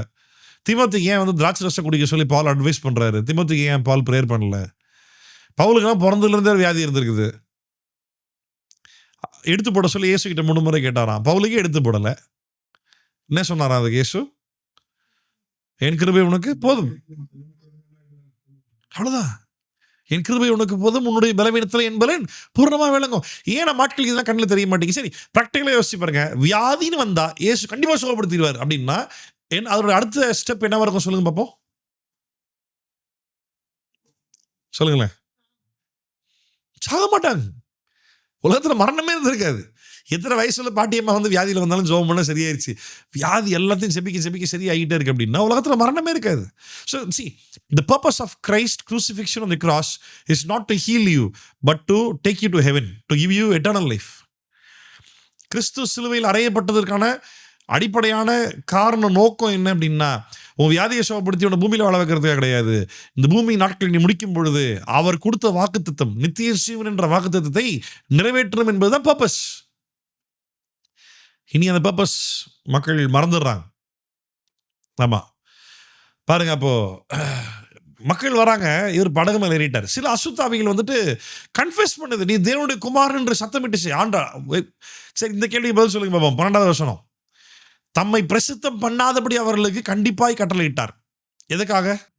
இல்ல, இது போய் சேர வேண்டாம்னா ஸ்டாப்பே பண்றாரு. நல்லா கவனிங்க. தம்மை பிரசித்தம் பண்ணாதபடிக்கு அப்படின்னு என்னை கொண்டு போய் எல்லாத்தையும் ரீச் பண்றாத. சீசர்ல போய் எல்லாத்தையும் போய் சொல்ல சொன்னது வேற. இப்ப இவர் என்ன செய்ய முடியுன்ற ஒரு கெப்பாசிட்டியை வந்துட்டு நீ வெளியே சொல்லாத, ஸ்டாப் பண்ண வேண்டாம். இங்க நல்லா கவனி. இங்க பிசா சொல்ற வார்த்தை என்ன? நீர் தேவனுடைய குமாரன் என்று சத்தமிட்டன. அது வெளியே சொல்லாத, அவ்வளவு சீக்கிரம் சொல்லாதுன்றாரு. வாய் தம்மை பிரசித்தம் பண்ணாதபடிக்கு அவைகளுக்கு கண்டிப்பாய் கட்டளையிட்டார். யோவான் 8ஆம் அதிகாரத்தில் நினைக்கிறேன், அங்க கூட பார்க்கும் பொழுது இயேசு வந்துட்டு ஆல்மோஸ்ட் சூழ்ந்துருவாங்க. அந்த இடத்தை விட்டு அவர் மறைந்து சென்றார் அப்படின்னு சொல்லியிருக்கோம். அவர் கண்களை மாயப்படுத்தி அந்த இடத்துல இருந்து அவர் போயிட்டாரு அப்படின்ற மாதிரி இருக்கும். அல்டிமேட்டாக சொல்ல போனால் இந்திரா சிஸ்டர் சொன்னீங்களோ, நீங்கள் சொன்ன மாதிரி பிதாவின் வேலை இன்னும் வரவில்லை, தாராளமாக சொல்லலாம், தப்பு இல்லை. ஆனால் ஆக்சுவலான அந்த ஆன்சர் தவறான ஆன்சர் இல்லை. பட் ஆக்சுவலான பாயிண்ட் என்ன அப்படின்னா, இயேசு கிறிஸ்து சீஷர்களை கொண்டு தேவ ராஜ்யத்தை உலகமெங்கும் ரீச் பண்ணணும் அப்படின்றது அவரோட வேலை. நான் தான் வழி, நான் தான் சத்தியம், நான் தான் ஜீவன். இதை வந்துட்டு இயேசுவே நேரில் நின்று காலம் ஃபுல்லாக பண்ணிக்கிட்டு இருக்க போகிறது இல்லை.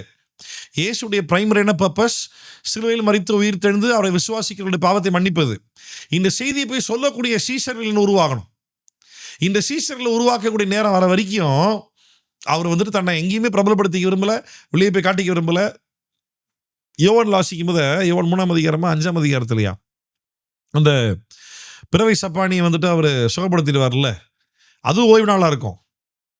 என்ன சொல்லுவார்? யார்கிட்டையும் போய் சொல்லாத, மோசே கிட்ட போய் உடனே காட்டிக்கிட்டு ஊருக்குள்ளே சேர்ந்துக்கோ, யார்கிட்டையும் சொல்லாத அப்படின்பாரு. ஏன்னா இவர் அற்புதம். என்ன பாயிண்ட் என்ன அப்படின்னா, யூதர்களில் இருக்கக்கூடிய பரிசேயர்களுக்கும் சதிசேயர்களுக்கும் யூத மக்கள் மேல் அதிகாரம் உண்டு. யூத ராஜாக்களுக்கு கூட அந்த அளவு கிடையாது. இன்னும் சொல்லப்போனால் அந்த ராஜாக்கள் காலமும் போய் யூதர்களுடைய ராஜா யாரு அப்படின்றதுலாம் மாறி ரோம் அதிகாரத்துக்குள்ள வந்துருச்சு. ரோம் அதிகாரத்துக்கு கீழே எப்போ இஸ்ரவேல் நாடு வந்தது அப்படின்னா கிபி 6வது வருஷத்துல, கிபி ஜஸ்ட் 6வது வருஷத்துல இஸ்ரவேல் முழுவதுமாகவே ரோம் நாட்டினுடைய ரோம் ராஜாவிற்கு கீழே வரப்பட்டது. அவ்வளவுதான். அப்ப மேசியா வருவாரு, ரோம் அதிகாரத்திலிருந்து விடுதலை செய்வார். தானியேல் தீர்க்கதரிசன புத்தகம் ஞாபகம் இருக்கா? அந்த கிடியும் பயங்கரமான ஒரு மிருகத்தை வந்துட்டு தானியேல் பார்க்குறாரு. அது எந்த ராஜ்யத்தை குறிக்குது? ரோம ராஜ்யத்தை குறிக்குது. கொடுமையான ராஜ்யம். இதுல இருந்து, இந்த அடிமைத்தனத்திலிருந்து மேசியா வருவார், எங்களை விடுதலை செய்வார். இதுதான் அவங்க பார்க்குறாங்க. அந்த மேசியா இவர் தான் அப்படின்னு சொல்லும் பொழுது, நாங்கள் எதிர்பார்த்த மாதிரி மேசியா இல்லை அப்படின்ட்டு சொல்லி இவனுக்கு சீக்கிரமா இயேசுவை அரைஞ்சிருவாங்க. இயேசுவால வந்துட்டு இங்கே சீஷர்ல அவ்வளோ இன்னும் ரெடி பண்ணி முடிக்கல, சீஷர்ல இன்னும் ப்ரிப்பேர் பண்ணி முடிக்கல. அதனால நீ இந்த 4 காஸ்பிள்ஸ் ரிப்பீட்டடாக வாசிச்சிட்டே வாங்களேன். நான் பார்த்த வரைக்கும் 75% ஆஃப் த காரியங்கள் சீஷர்கள் இருக்கும் பொழுது, சீஷர்கள் முன்னிலையில் சீஷர்கள் தன்னை யார் என்பதை கற்றுக்கொள்ள வேண்டும் என்பதற்காகவே சீஷர்கள் முன்னாடியே செஞ்சுட்டு இருப்பார். நிறைய விஷயங்கள். லாசரு உயிர் தெழுந்த சம்பவம் படிச்சு பாருங்க. நம்ம அந்த அற்புதத்தை படிச்சு அதை விட்டு நிப்பாட்டிடுறோம். அதுக்கப்புறம் என்னாச்சு? சீஷர்கள் கூட இருக்கிற சீஷர்கள் என்ன ஆனாங்க? ஏசு அவளை பற்றி என்ன சொல்றாரு? தோமா சொல்றான், வாங்க போய் சாவலாம், வாங்க அவள் தான் போ, சாக வேண்டியது தான். யூதா போவோமா? அங்கே ஏற்கனவே ஒரு அற்புதம் பண்ணிட்டாரா, இவர் திருப்பி அதே ஊருக்குள்ளே போறாரா, நம்மளை பிடிச்சிருவாங்க, வாங்க எல்லாம் போய் சாவலாம், வாங்க அவள் தான் அப்படின்றான். ஆனால் இயேசு அங்கே போய் லாஸ்ட்ல உயிர் தெழ செய்கிறார். அப்போ சீஷர்களை பற்றி என்ன சொல்றாரு படிச்சு பாருங்க. அப்போ இவரை பிரசித்தம் பண்றது இவருக்கு பிடிக்கல. ஏன் அப்படின்னா, நான் ஏற்கனவே சொன்ன மாதிரி there is no celebrity in the kingdom of God. செலிபிரிட்டின்னு சொன்னால் இயேசுவை தான் நம்ம செலிப்ரேட் பண்ணி ஆகணும். ஆனால் அவரையே வந்துட்டு அவர் வந்துட்டு அவ்வளோ சீக்கிரம் அனுமதிக்கல செலிப்ரேட் பண்ணுறதுக்கு. அவர் பிரசித்தப்படுத்தவோ, அவரை பெரிய ஆளாக வச்சு பேசுறதுக்கோ அவரே அவ்வளோ சீக்கிரம் அனுமதிக்கலை. அவர் வந்துட்டு வந்த பர்பஸை, வந்த வேலையை ப்ராப்பராக செஞ்சு முடிக்கணும் அப்படின்றத கவனமாக இருக்கிறார். ஆனால் இன்றைக்கி இருக்கிற ஊழியக்காரங்க தன்னை எப்படி பிரபலப்படுத்துறது, எங்கே போய் யார்கிட்ட மீட்டிங், எனக்குலாம் தெரிஞ்சு ஒருத்தர் இருக்கிறான். ஐயோ, இன்னைக்கு சமுதாயத்தில் கிட்டத்தட்ட ஒரு பிரபலமான ஊழியக்காரன்ற லெவலில் அவர் வளர்ந்துட்டாப்புல. கேட்டு கையில் காலில் விழாத குறையா கேட்டு மீட்டிங்ஸ் புக் பண்ணி இப்போ அவர் அப்படியே அமெரிக்கா, ஆஃப்ரிக்கா, ஆஸ்திரேலியா, அங்கே இங்கே அப்படியே எல்லாம் அப்ராட் மினிஸ்ட்ரிஸாக இன்ஸ்டாகிராம் பக்கத்தில் அவருடைய பதிவுகள் போட்டுட்ருக்கிறார். மீட்டிங் ஷெடியூல்ஸ் அப்படின்ட்டு. நீ கையில் காலில் விழுந்து பிச்சைக்காத குறைய மீட்டிங் வாங்கி மீட்டிங் போயிட்டு இருக்கான். அந்த பிரபலமாக வேண்டிய அவசியம் இல்லை. நல்லா யோசிச்சு பாருங்க, இந்திய தேசத்தில் எவ்வளவு மிஷனரிமார்கள் வந்திருக்கிறாங்க. வந்த மிஷனரிகள் கர்த்தருக்காக தேவ ராஜ்யத்தை உருவாக்கணும் அப்படின்றதுல கவனமா இருந்தாங்களா? இல்ல தங்களை நான் பெரிய கர்த்தருடைய ஊழியக்காரன் அப்படின்றத காட்டிக்கிறதுல கவனமா இருந்தாங்களா? இன்னும் எத்தனை ஊழியக்காரர்கள், பெரிய ஊழியக்காரர்கள், பெரிய போதகர்கள், பெரிய பாஸ்டர்ஸ், எத்தனை பேரோட பேர்கள் உங்களுக்கு தெரியும்? ஏதாவது ஒரு மிஷனரி பேரோட சொல்லுங்களேன். இந்திய தேசத்துல வந்து இந்திய மண்ணில் மறித்து இந்தியர்களுக்காக இப்படி ஒரு சேவை பண்ணி இப்படி ஒரு விஷயம் இந்தியர்களுக்காக சாதிச்சாரு, அவர் பயங்கரமா சுவிசேஷம் சொன்னாரு. யாராவது ஒரு மிஷனரி பேரை சொல்லுங்க பார்ப்போம். இதுதான் நான் அடிக்கடி சொல்லுவேன். தேவனால் அங்கீகரிக்கப்பட்ட அநேக ஊழியர்கள் மனிதனுடைய கண்கள்லயே தெரியாம ஊழியம் பண்ணி செத்து போயிருக்காங்க. ஆனா அதே நேரத்தில் இனி மனிதனால் மிக பிரபலமாய் அங்கீகரிக்கப்பட்ட அநேக ஊழியர்கள், நிறைய ஊழியர்கள் தவறான போதனை தான் போதிச்சுட்டு இருக்காங்க. தவறான உபதேசம், தவறான போதனை தான் போதிக்கிறாங்க. மக்களை சத்தியத்தில் உருவாக்கணும், வேதத்தை போதிக்கணும், வசனத்தினுடைய மீனிங், அதனுடைய அர்த்தங்கள் என்ன அப்படின்றத மக்களுக்கு போதித்து கொடுத்து மக்களை தேவனோடு இணைக்கணும், தேவ சித்தத்தை மக்கள் நிறைவேற்றணும், ஒவ்வொருவரும் தேவனுக்காய் ஊழியம் செய்யணும். அதில் யாரும் பெருசாக இருக்கிறது கிடையாது. எப்படியாவது மக்களை தனக்கு கீழே வச்சிடணும். ஊழியக்காரன்னு சொன்னால் மக்கள் என்ன நம்மளை பார்த்து பயப்படணும். நான் கை நீட்டினா 4 பேர் 4 வேலையை செய்யணும். தேவராஜ்யத்தை கெட்டுற மாதிரி தெரியல, சுயராஜ்யத்தை கெட்ட மாதிரி இருக்காங்க. பாஸ்டர் பிள்ளை பாஸ்டர் ஆகிறான், பாஸ்டர் பிள்ளை பாஸ்டர் ஆகிறான். பாஸ்டருக்கு மரியாதைனா பாஸ்டர் பிள்ளைக்கும் சேர்த்து சர்ச்சில் மரியாதை. பாஸ்டரு தேவனால் அழைக்கப்பட்டவர் ஊழியக்காரர். பாஸ்டர் பிள்ளைக்கு என்ன இருக்குது? ஒன்றும் கிடையாது. தேவராஜ்யத்தில் பிரபலங்கள் கிடையாது. எழுதி வச்சுக்கோ உங்களோட டைரியில், புக்கில், பைபிளில், ஃப்ரண்ட் பேஜில். There is no celebrity in the kingdom of God in earth, on earth. பூமியில் தேவராஜ்யத்தில் பிரபலங்கள் கிடையாது. அப்படி பிரபலங்கள்னு சொல்லக்கூடிய எவனுமே ஊழியக்காரன் கிடையாது. சரி, தொடர்ந்து வாசிப்போமா? தொடர்ந்து அடுத்து என்ன நடக்குது பாருங்க. மார்க் அடுத்தடுத்து கண்டென்ட்ல போயிட்டே இருக்கிறாரு. பின்பு அவர் ஒரு மலையின் மேல் ஏறி தமக்கு சித்தமானவர்களை தம்மிடத்தில் வரவழைத்து அவர்கள் அவரிடத்தில் வரவழைத்தார். அவர்கள் அவரிடத்திற்கு வந்தார்கள். அப்பொழுது அவர் 12 பேரை தெரிந்து கொண்டு அவர்கள் தம்மோடு கூட இருக்கவும் பிரசங்கம் பண்ணும்படியாக தாம் அவர்களை அனுப்பவும் வியாதிகளை குணமாக்கி பிசாசுகளை துரத்தும்படி அவர்கள் அதிகாரம் உடையவர்களாக இருக்கவும் அவர்களை ஏற்படுத்தினார். கவனிச்சிங்களா? இதுதான் இவ்வளவு நேரம் சொன்னேன் நானே. தமக்கு சித்தமானவர்களை தமக்கு முன்பு வரவழைத்தார். அவங்களும் வந்தாங்க. வந்தவங்க என்ன பண்றாரு? சொல்லி கொடுக்குறாரு. பிசாசு ரசிக்கப்பட்டவனுக்குள்ள கண்டிப்பா இருக்க வாய்ப்பு இல்லை. அசுத்தாவியோ, கெட்டாவியோ, சாத்தான், பிசாசோ எதுவுமே ரட்சிக்கப்பட்ட ஒரு மனுஷனை ஆளுகை செய்வதற்கு, உட்புகுவதற்கு, அது என்ன பெரிய செய்வன பிரச்சனை என்னன்னா இருக்கட்டும், நீ ரட்சிக்கப்பட்டது உண்மைன்னா உனக்குள்ள பரிசுத்த ஆவியானவர் இருக்கிறார். உனக்குள்ள பரிசுத்த ஆவியானவர் இருக்கிறது உண்மைன்னா நீ எத்தனை மணி நேரம் ஜெபிக்கிற, எத்தனை முறை வேதத்தை ஆசிரியக்கிறன்றதெல்லாம் இங்கே கேள்வியே கிடையாது. உனக்குள்ள நீ விசுவாசிக்கிறது உண்மை, உனக்குள்ள பரிசுத்த ஆவி இருக்கிறது உண்மை, உன் ரட்சிப்பு உண்மை அப்படின்னா உனக்குள்ள பிசாசு உட்புகிற முடியாது. அது நல்லா புரிஞ்சுக்குங்க. பிசாசு உன்னை ஆளுகை செய்ய பிசாசு உனக்குள்ள வருவதற்கு வாய்ப்பே கிடையாது. சபையில் பாஸ்டர் பிரசங்கம் பண்ணும்போது இப்படி தான் ஒருத்தன் வீட்டில் ரட்சிக்கப்பட்ட அந்த அம்மா அந்நிய பாஷெல்லாம் பேசும், தேவனுடைய ஊழியக்கார விரோதமாக இப்படிலாம் பேசினபடினால ஒரு பிசாசு அவர்கள் மேலே ஏறி இருந்தது, நான் தான் போய் ஜெபம் பண்ணேன். இந்த கதைகள்லாம் சொல்லும்போது நம்மளும் பார்த்து என்ன பண்ணிடுறோம்? ஓ, அப்போ ஊழியக்கார விரோதமாக இந்த மாதிரிலாம் பேசினா நம்மளும் என்ன பண்ணுறோம்? பிசாசு பிடிச்சிடுவோம். ஆனால் வேதம் அப்படி போதிக்கிறதா ஒன்றுமே கிடையாது. திமோத்திக்கு பவுல் தெளிவாக எழுதுவார், கடைசி நாட்களில் கட்டுக்கதைகளை பேசி சத்தியத்தை விட்டு செவிகளை விளக்கக்கூடிய ஒரு கூட்டம் உருவாகும். அதை கேட்ட விதத்தில் போதிக்கக்கூடிய ஒரு போதகர்கள் உருவாங்க. இவங்க எல்லாருக்குமே ஐயோ அப்படின்னார். கட்டுக்கதைகளுக்கு செவி சாய்த்து போகும் காலம் வரும். திமோத்தியே ஆரோக்கியமான உபதேசத்தை போதி, ஆரோக்கியமான கதைகள் இல்லை, அனுபவங்கள் இல்லை, உதாரணங்கள் இல்லை, ஆரோக்கியமான உபதேசத்தை போதிச்சு அப்படின்னா போதிக்கிற நீயும் தெரிந்தவனாவாய், கேட்கிறவர்களும் ரட்சித்துக் கொள்வாய். என்ன அழகா சொல்லியிருக்காரு பாருங்க பவுல். இன்னைக்கு உதாரணங்கள்ன்ற பேர்ல, கதைகள்ன்ற பேர்ல ஒரு நடந்த சம்பவத்தை உங்களுக்கு நான் சொல்லுகிறேன் அப்படின்னு ஆரம்பிப்பாங்க ஒரு பேஸ் வாய்ஸ்ல. அப்படியே அது பயங்கர எமோஷனோட சொல்லி வேதத்துக்கு முரண்பாடாக இருந்தாலும் நம்ம அதை பற்றி யோசிக்க மாட்டோம். அப்படியே நம்பிட்டு ஆமின்னு சொல்லிட்டு உட்காந்துட்டு இருப்போம். என்ன இப்படி சொல்லுகிறாரு? கத்திரி வார்த்தை அப்படி ஒன்றும் சொல்கிற மாதிரி தெரியலையே பாஸ்டர். உங்களுடைய அனுபவம் கத்திரி வார்த்தைக்கு முரண்பாடாக இருக்குது பாஸ்டர். யாருன்னா ஒருத்தர் கேட்பாங்களா? கேட்க மாட்டாங்க.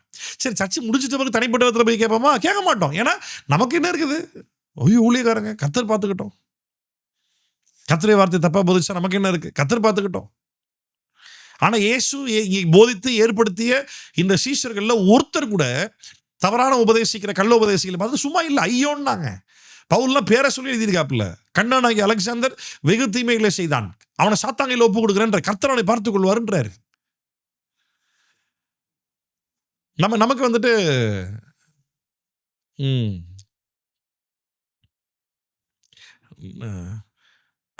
நமக்கு நமக்கு நமக்கு நமக்கு கம்ஃபர்டபுளான ஒரு ஸ்டேட்மெண்ட்.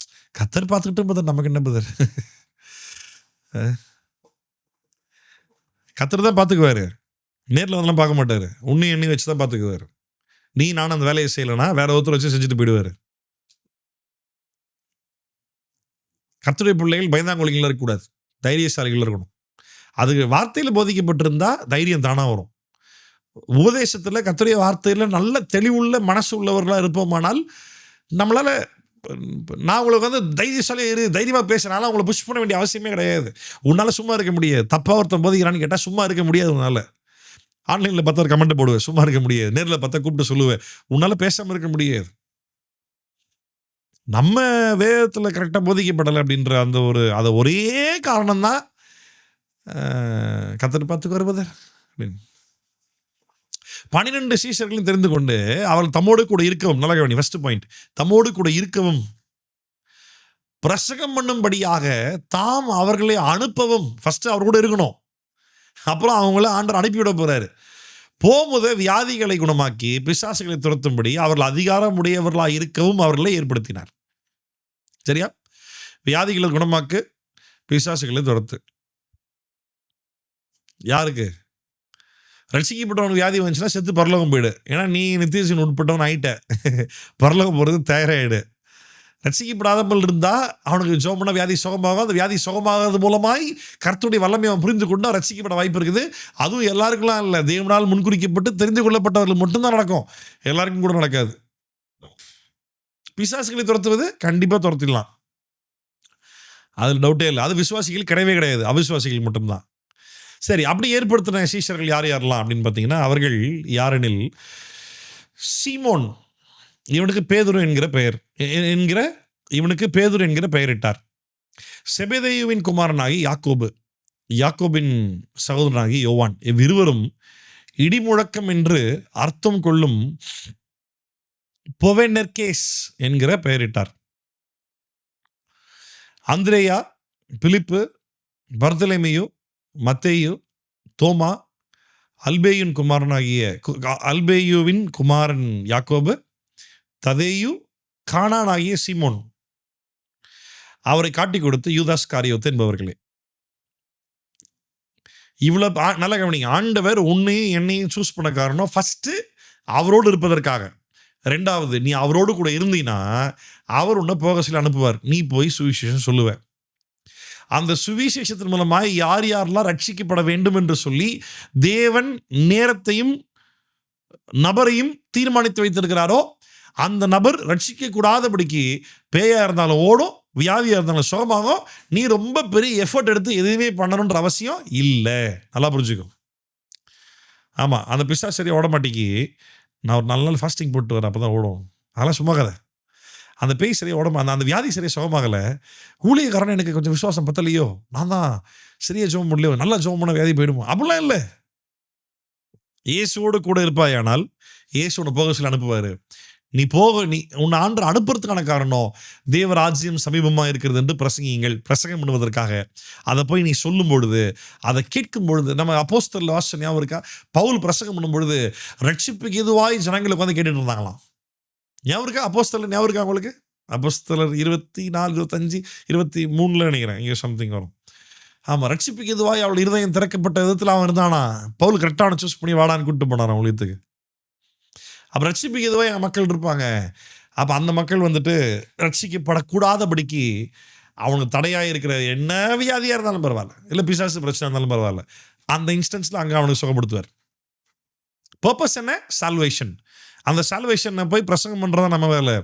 அதுக்கு ஹிண்டரன்ஸாக தடையாக இருக்கக்கூடிய வியாதியோ பிசாசோ, அது தேவனால் முன்குறிக்கப்பட்ட அந்த நேரத்தை ரட்சிக்கப்படணும்னு சொல்லி தீர்மானம் கற்று வச்சுருந்தாருன்னா, அது எவனாக இருந்தாலும் அவனுக்கு வியாதி பிசாசு எதுவாக இருந்தாலும் உடனே அந்த இன்ஸ்டன்ட்டில் உடனே ஹீல் ஆகும், அந்த தடைகள் மாறும், அவன் இயேசுவை பிடிச்சிக்கொண்டு ரசிக்கப்படுவான். அவ்வளோதான், இதுதான் பேசிக் ட்ரூத்து. ஆமாம், தொடர்ந்து வாசிக்கலாம். பின்பு வீட்டுக்கு போனார்கள், இதெல்லாம் முடிச்சுட்டு வீட்டுக்கு போனாங்க. அங்கே அவர்கள் சாப்பிடுவதற்கு சமயம் இல்லாதபடிக்கு அநேக ஜனங்கள் மறுபடியும் கூடி வந்தார்கள். அவருடைய இனத்தார் இதை கேட்ட பொழுது அவர் மதிமயங்கி இருக்கிறார் என்று சொல்லி, அப்படின்னா நட்டு கழண்டுருச்சு, அவன் பைத்தியமாயிட்டான். அவன் யாரு சொல்றது? இயேசுடைய வீட்டாரே அவரை பிடித்து கொள்ளும்படி வந்தார்கள். இவன் ஏதோ மண்டர் கழண்டுருச்சு, இவனுக்கு அவனை பிடிச்சிட்டு வந்து அடைச்சி வச்சாதான் வேலைக்கு, அவன் இப்படியே விட்டா பைத்தியம் என்ன பண்ணிட்டு இருப்பான் அப்படின்னு. அவருடைய இனத்தார் இதை கேட்டபோது அவர் மதிமயங்கி இருக்கிறார் என்று சொல்லி அவரை பிடித்துக் கொள்ளும்படி வந்தார்கள். எருசலேமிலிருந்து வந்த போதகர் பிடித்துக் கொள்ள வந்திருக்கிறாங்க. இன்னும் என்ன ஆச்சுன்றது தெரில. அதுக்குள்ள மார்க் வேற ஒரு விஷயத்தை கண்டினியூ பண்றாரு.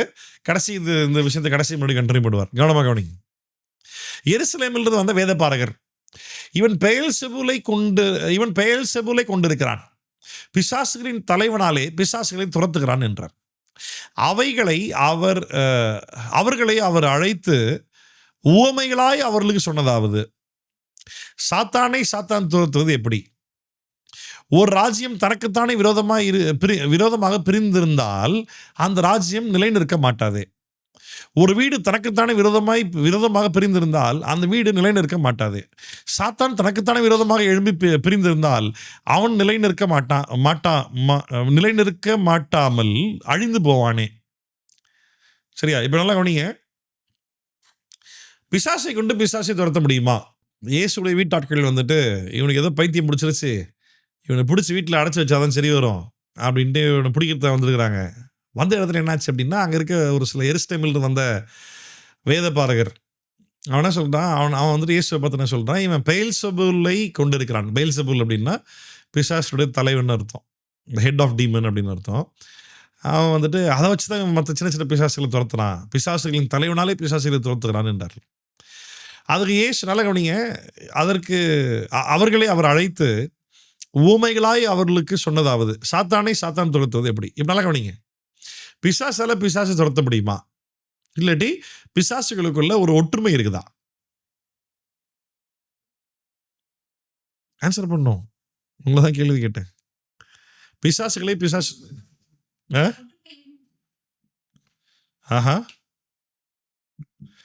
பரவாயில்ல. தேவ பிள்ளைகள் ஒரே ஐக்கியத்தில் ஒரே சரீரமாய் ஒன்றாய் இருப்பது போல பிசாசுகளும் ஒரே ஐக்கியத்தில் ஒன்றாய் சாத்தானை ஆராதிக்குதோ.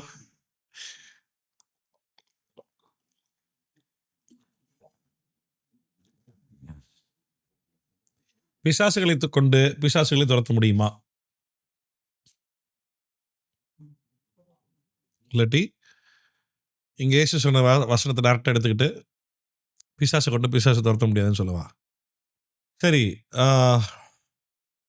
நைட்டு ஒரே சவுண்டா கேட்குது, கெட்ட கெட்ட கனவா வருது, ஒரே வீட்டில் ஒரே பிசாசு தொல்லையா இருக்குது, அந்த கேரளா மந்திரவாதி கிட்ட போய் மந்திரிச்சுட்டு கையில் கயிறு கட்டு வந்தேன், இப்போ அந்த மாதிரி பிரச்சனைலாம் இல்லை. கேட்டிருக்கீங்களா அந்த மாதிரி யாராவது? இப்போ அவங்கள லாங் டேர்மாக நோட் பண்ணி பார்த்தீங்கன்னா கொஞ்சம் நாட்களுக்கு நல்லா இருக்கிற மாதிரி இருக்கும், அதுக்கப்புறமா முன்னாடி இருந்த பிரச்சனையை விட கொஞ்சம் நாட்களுக்கு அப்புறமா அவங்க பிரச்சனை பயங்கரமாக தான் இருக்குமே தவிர விடுதலை கிடைச்சிருக்காது. ஸோ பாயிண்ட் என்ன அப்படின்னா, பிசாசுகளுக்குள்ள ஒரு ஐக்கியம் இருக்குதா, ஒற்றுமை இருக்குதா? வாய்ப்பே கிடையாது. ஐக்கியம் தேவ பிள்ளைகளுக்கு மட்டும்தான். தெய்வத்துவ திரியேக தேவன், பிதா குமாரன் பரிசுத்த ஆவியானவர், தேவனுக்குள் ஒரு ஐக்கியம் இருக்கிறது. தேவ பிள்ளைகள் ஐக்கியத்தில் இருக்க வேண்டும் என்று கர்த்தர் சொல்லியிருக்கிறாரு. தேவ ஆவியானவர் தேவ பிள்ளைகளோடு கூட ஐக்கியமாக இருக்கிறார். அதனால எவ்ரி கேதரிங்லையும் கடைசியாக நான் உங்களை என்னென்ன சொல்லி ஆசீர்வதிக்கிறேன், பரிசுத்த ஆவியானவருடைய அந்யோன்யமும் ஐக்கியமும் உங்கள் அனைவரோடு கூட இருப்பதாக. We have fellowship with the holy spirit. பரிசுத்த ஆவியானவரோடு கூட நமக்கு ஐக்கியம் உண்டு இல்லை? பிசாசுகளுக்குள்ள அந்த மாதிரி அசுத்தாவிகளுக்கும் ஈவில் ஸ்பிரிட்ஸ், பொல்லாத ஆவிகள், அசுத்தாவிகள், அன்கிளீன் ஸ்பிரிட்ஸ், அப்புறமா சாத்தான், சேட்டன், டீமன், லூசிஃபர், இதுங்களுக்குள்ள ஐக்கியம் இருக்குதா, ஃபெலோஷிப் இருக்கா? தேவைப்பட்டா ஒன்றா இருக்கும், தேவையில்லாச்சின்னு சாவும், பிஞ்சின்னு போவோம், அவ்வளோதான்.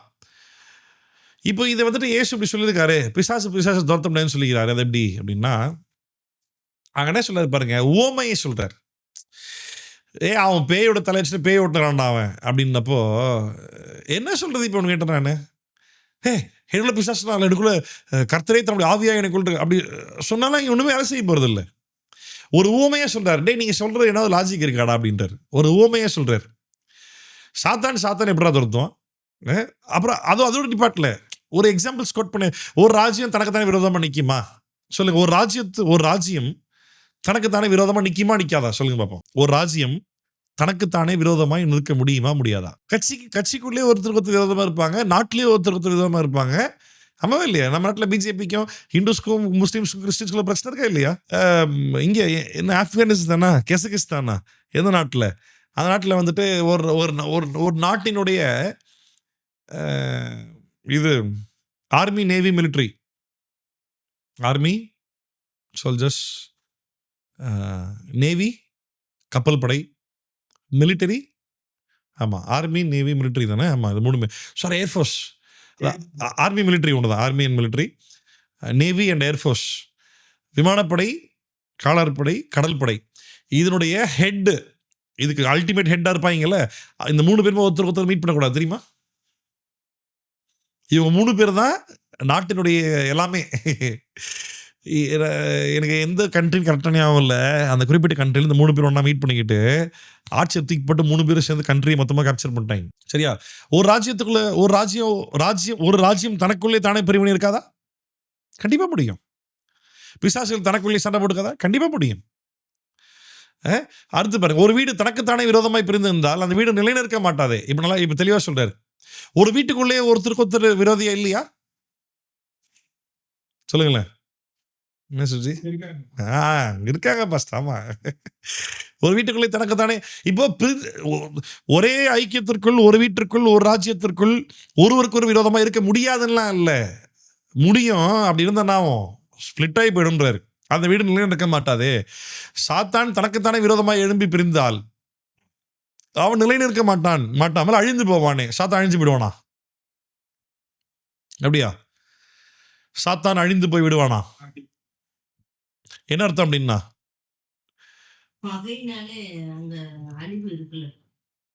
இல்லைங்க, இங்க ஆண்டவராக இயேசு சாத்தான் மனிதனை கொண்டு என்ன செய்யறான்னு சொல்லல. சாத்தான் தனக்குத்தானே பிரிந்திருந்தால், விழுந்து போன தூதர்கள்ல பிரதான தூதனாகிய அந்த அபிஷேகம் பண்ணப்பட்ட கேரூப், நம்ம சொல்ற வார்த்தை லூசிஃபர்னு சொல்லுவோம்ல, அவன் விழுந்து போயிட்டான். அவனோடு கூட அவனுக்கு கீழே கேடர்னா அவனுக்கும் கீழே இருக்கக்கூடிய எப்படி சொல்றது, குட்டி தூதர்கள்னு சொல்லுவோமா, அவன் அசுத்தாவிகள் விழுந்து போனாங்கல்ல, ஒரு கூட்ட தூதர்கள் விழுந்து போனாங்கல்ல, அவங்களாம் இவனுக்கு கீழே தான் இருக்காங்க. இவன் தான் அதுக்கு மேலே அத்தாரிட்டியா இருக்கிறான். அந்த அசுத்தாவிகளுக்குள்ள பிரிவினை இருக்குமான்னு கேட்கிறார். அது ஒண்ணு கொண்டு பிரிஞ்சு அதை அழிஞ்சு போகுமா? இல்லைண்ணா, இப்போ இந்த அழிவுன்ற வார்த்தை மரணம், செத்து போயிடும், இல்லாமல் போயிடும், அப்படி பேசிட்டு இருக்கேன். அந்த மாதிரி ஆகுமான்னு கேட்டால் தூதர்களுக்கு அழிவே இல்லையே. அப்போ இங்கே அதான் சொல்கிறேன். அப்போ இந்த விஷயங்கள் நம்ம இந்த வேத பகுதி வாசிக்கும் போது you can't take it literally. இது நேரடியாக அப்படியே இருக்கிற மாதிரி அப்படியே எடுத்துக்க முடியாது. ஏசு தெளிவாக மென்ஷன் பண்ணாரு, ஊமையாக சொல்கிறேன் அப்படின்னா. சீஷர்கள்கிட்ட இயேசு போதிக்கும் பொழுது, சீஷர்களை கவனிங்க, பேதுருவை கவனி, நான் முக்கியமான விஷயம் சொல்கிறேன், பிசாசுகள் தனக்குத்தானே எதிர்த்துட்டு அதை அழிஞ்சு போயிடும், ஒன்றும் இல்லாமல் அழிஞ்சு போயிடும், அப்படிலாம் இங்கே போதிக்கலை. ஒரு போதனையாக சொல்லலை, ஒரு உவமையாக இந்த வார்த்தை. அதான் சொன்ன, பைபிள் வாசிக்கும் போது என்ன கண்டென்ட்ன்றத அதில் இருக்கக்கூடிய வார்த்தைகளை கவனமாக வாசிக்கணும். இந்த 23ஆம் வசனம் பாருங்க, அவர்களே அவர் அழைத்து உவமையிலாய் அவர்களுக்கு சொன்னதாவது. என்ன உவமைகள்லாம் சொல்ல வராரு? சாத்தானை துரத்துறது எப்படி? அது உவமை. ஒரு இப்போ இயேசு வந்துட்டு பேய் பிடிச்சி, அவன் பெரிய பேய் வச்சிருக்கான், அதை வச்சு எல்லா பிசாசும் துரத்துறான் அப்படின்றாருல, அதுக்கு பதில் சொல்லுகிற விதத்தில் ஒரு கதையாக சொல்றாரு. உவமை என்றால் கதைன்னு அர்த்தம். இதை உபதேசமாக்க முடியாது. இந்த கதை மூலமா இயேசு என்ன சொல்ல வராரு அப்படின்றதுதான் முக்கியம். ரைட்டா? சாத்தானை துரத்துறது எப்படி? ஒன்று, ஒரு ராஜ்யம் தனக்குத்தானே விரோதமாய் பிரிந்திருந்தால் அந்த ராஜ்யம் நிலைநிற்க மாட்டாதே. 2வது, ஒரு வீடு தனக்குத்தானே விரோதமாய் பிரிந்திருந்தால் அந்த வீடு நிலைநிற்க மாட்டாதே. 3வது, சாத்தான் தனக்குத்தானே விரோதமாக எழும்பி பிரிந்திருந்தால் அவன் நிலைநிற்க மாட்டாமல் அழிந்து போவானே. 4வது, ரைட்டா, பலவானை முந்தி கட்டினாலுடைய ஒருவனும் பலவானோட வீட்டுக்குள் புகுந்து அவன் உடைமைகளை கொள்ளையிட முடியாது. கட்டினானே ஆகில் அவன் வீட்டை கொள்ளையிடுவான். மெய்யாகவே நான் உங்களுக்கு சொல்லுகிறேன், மனுஷர் செய்யும் எல்லா பாவங்களும், அவர்கள் தூஷிக்கும் எந்த தூஷணங்களும் அவர்களுக்கு மன்னிக்கப்படும். ஒருவன் பரிசுத்த ஆவி விரோதமாக தூஷணம் சொல்வானாகில், இங்கதான் பதிலே சொல்ல, இது ஆன்சர், தூஷணம் சொல்வானாகில் அவன் என்றென்றைக்கும் மன்னிப்படையாமல் நித்திய ஆக்கினைக்குள்ளாய் இருப்பான் என்றார். 30வது வசனம் பாருங்க, அசுத்தாவியை கொண்டிருக்கிறானே என்று அவர்கள் சொன்னபடினாலே அவர் இப்படி சொன்னார். யாருக்காவது புரிஞ்சுதா? பிசாசு தனக்குத்தானே பிரிந்திருந்தா எப்படி? ராஜ்யம் தனக்குத்தானே பிரிஞ்சிருந்தா எப்படி நிலைச்சு நிற்கும்? சாத்தான் தனக்கு விரோதமா தானே எழுமுனா அழிஞ்சு போயிட மாட்டானா? ஒரு வீட்டை வீட்டுக்குள்ள ஒருவருக்கு ஒருவர் பிரிவினை இருந்தா அந்த வீடு நிலைச்சு நிற்காது. இதெல்லாம் ஒரு கதையா சொல்றாரு, ஓமையா சொல்றாரு, நேரடியான பதிலாக சொல்லலை. இதெல்லாம் சொல்லும் போதே அவங்களுக்கு ஒரு ஐடியா புரியுது. ஓ, இவர் வந்து பேயை வச்சு பேயை துரத்தலை அப்படின்றது ரெஃப்யூஸ் பண்றாரு அப்படின்றது புரியுது. அப்புறமா தான் ஆன்சருக்குள்ளேயே வராரு. கதையை சொல்லிட்ட பிறகுதான் ஆன்சருக்குள்ளேயே வராரு. பலவானை முந்தி கெட்டனுடைய பலவானோட வீட்டுக்குள்ள புகுந்து அவனுடைய ஆஸ்திகள் எப்படி கொள்ளடிக்க முடியும்? பலவான முதல்ல கெட்டானா வீட்டை காலி பண்ண முடியும் அப்படின்னு சொல்லிட்டு, மெய்யாகவே நான் உங்களுக்கு சொல்லுகிறேன், மனுஷர் செய்யும் எல்லா பாவங்களும் அவர்கள் தூஷிக்கும் எல்லா தூஷணங்களும் அவர்களுக்கு மன்னிக்கப்படும். தெளிவா சொல்றாரு. மனுஷன் செய்யற எல்லா பாவமும், சொல்ற எல்லா பாவமான வார்த்தைகளும் மன்னிக்கப்படும். ஆனால் யாராவது ஒருத்தர் பரிசுத்த ஆவிக்கு விரோதமாக தூஷணம் சொல்வானாகில், இதுதான் ஆன்சர், அவன் என்றென்றைக்கு மன்னிப்படையாமல் நித்திய ஆக்கினை அடைந்திருப்பான் என்றார். அசுத்த ஆவியை கொண்டிருக்கிறான் என்று அவர்கள் சொன்னபடினாலே அவர் அப்படி சொன்னார். அப்ப இது மேல சொன்னதுல என்னது?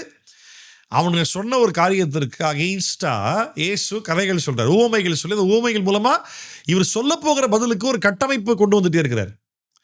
அதை சொல்லி வந்து கடைசியாக பதில் சொல்றாரு, நான் பரிசுத்த ஆவியை கொண்டு பிசாசுகளை துரத்துறேன், நீ பேயை கொண்டு பேயை துரத்துறன்ற. எப்படா பேயை கொண்டு பேயை துரத்த முடியும்? இதெல்லாம் ஒரு நீ சொல்றதெல்லாம் ஒரு கதையா? நான் பரிசுத்த ஆவியை கொண்டு தான் பிசாசுகளை துரத்துறேன். நான் மனுஷனுக்கு விரோதமாக மனுஷன் என்ன பேசினாலும் செஞ்சாலும் மன்னிக்கப்படும், ஆனால் பரிசுத்த ஆவி விரோதமாக பேசினா மன்னிக்கப்படும். இப்போ நான் சின்ன வயசுலேருந்து நாங்கள் போயிட்டு சர்ச், டிபிஎம் சர்ச் அப்படின்றனால சின்ன வயசுலேருந்து எனக்கு எப்படி சொல்லி கொடுத்தாங்கன்னா, யூஸ்வலாக சின்ன பசங்க என்ன பண்ணுவாங்க, டிபிஎம் சர்ச்லாம் ஒரே அந்நிய பாஷை மட்டும்தான். அதுவும் வந்துட்டு செம்ம காமெடியாக இருக்கும். அது ஒரு சில பேர்லாம் அப்படியே ஒரே ஆக்ஷன் ஆடிட்டெல்லாம் பண்ணிக்கிட்டு இருப்பாங்க. ஒருத்தர் ஒரு பாடி லாங்குவேஜில் இருப்பாங்க. உண்மையாக குட்டி பிள்ளைகளாம் நம்ம பார்க்கும்போது சிரிப்பு சில பேர் பார்த்தா பயமாக இருக்கும், சில பேர் பார்த்தா சிரிப்பாக வரும். அதில் என்ன சொல்லி கொடுத்து வளர்த்தாங்கன்னா, அந்நிய பாஷை பேசிக்கிட்டு இருக்கும் கிண்டல் பண்ணினா உன் ஆண்டவர் மன்னிக்க மாட்டார். ஆனால் இங்கே வேறு பற்றி கரெக்டாக வாசி பார்த்தா அதை பற்றி, ஆவின் வரங்களை பற்றியோ ஆவின் வரங்கள் வெளிப்படுவதை பற்றி அதை பற்றி ஆண்டவர் பேசவே இல்லை. இயேசு கிறிஸ்து பரிசுத்த ஆவியினுடைய பலத்தினாலே கொண்டு பிசாசுகளை துரத்தும் பொழுது அங்க இருக்கக்கூடிய பரிசேயர்கள், வேத பாரகர்கள், நியாயப்பிரமாணத்தை போதிக்கிறவர்கள், அவங்களால அதை ஏற்றுக்கொள்ள முடியாம பேயை வச்சு அவன் பேய் ஓட்டுறான், அவனே பேய் தான் அப்படின்னு பேசும்பொழுது தெரியாமலாம் ஒன்றும் பேசல, இவங்க நல்லாவே தெரியும் தேவகுமாரன் தான், இது வரைக்கும் எவனுமே இப்படி ஒரு காரியம் பண்ணதே இல்லை, பிசாசுகளும் இவனுக்கு கீழ்ப்படுகிறது, இது என்னவாய் முடியுமோ என்று சொல்லி பயந்தார்கள். இது வரைக்கும் நாங்கள் பார்த்ததே இல்லைன்னு சொல்லி ஆச்சரியப்படுறாங்க. அப்படி இருக்கும்போது தெரிஞ்சே சொல்றான், அவன் பேயை கொண்டு பேயை ஓட்டுறான். ஏன்னா இவரை மேசியாவை ஏற்றுக்கொள்ள தயாரா இல்லை. இவர் இயேசு ஒரு ரபியாய் உருவெடுத்து வந்து, ஒரு அதிகாரியாய் உருவெடுத்து வந்து இவங்களை இந்த பரிசேயர்களை ஃபாலோ பண்ணக்கூடிய மக்களை பார்க்கலும் இயேசுவை பின்தொடர்ந்து போகக்கூடிய கூட்டம் பயங்கரமா இருக்கு. இவங்க என்ன கேள்வி கேட்டாலும் இயேசு ஆன்சர் ரெடியா வச்சிருக்கிறாரு, அதுவும் வேற லெவல் ஆன்சர் சொல்றாரு. இன்னும் சொல்ல போனா, நீ ஃபாலோ பண்ற நியாய பிரமாணத்தை கொடுத்ததே நான் தான், நான் கொடுத்த நோக்கம் வேற, நீ அதை இம்ப்ளிமெண்ட் பண்ற மெத்தடு வேற, நீ ஃபாலோ பண்ற தப்பா இருக்குன்னு சொல்லி அவங்க பிரமாணத்துல இருந்து அவங்களுக்கே இயேசு புத்தி சொல்றாரு. இது இவங்களால ஏத்துக்கவே முடியல, தப்பு சொல்லும்போது கரெக்ஷன் ஏத்துக்கவே முடியல,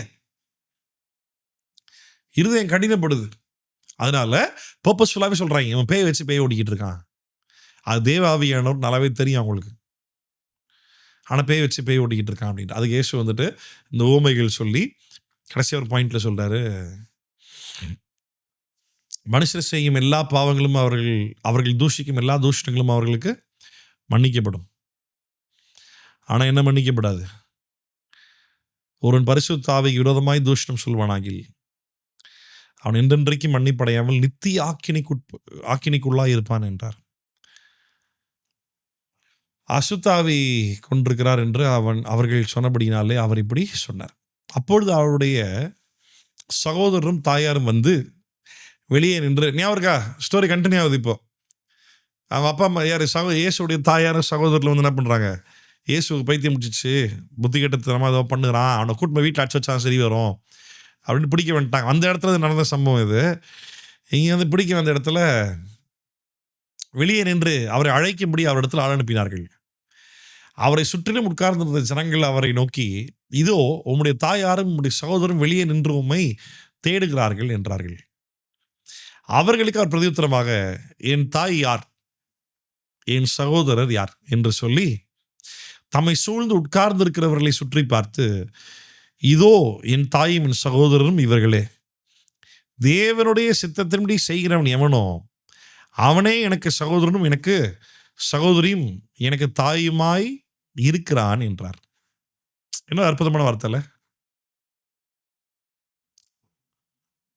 Who are my mother and brothers? Who are my mother and brothers? யார் என்னுடைய தாய், யார் என்னுடைய சகோதரன்? இப்போ நல்ல கவனி, இதில் ஒரு ஆச்சரியமான ஒரு விஷயம் என்னன்னா, அங்கே பிரமாணத்தை போதிக்கக்கூடிய பரிசேயர்கள், சதுசேயர்கள், வேத பாரகர்கள், அவங்களுக்கும் தெரியும் இவர் மேசியா அப்படின்றது.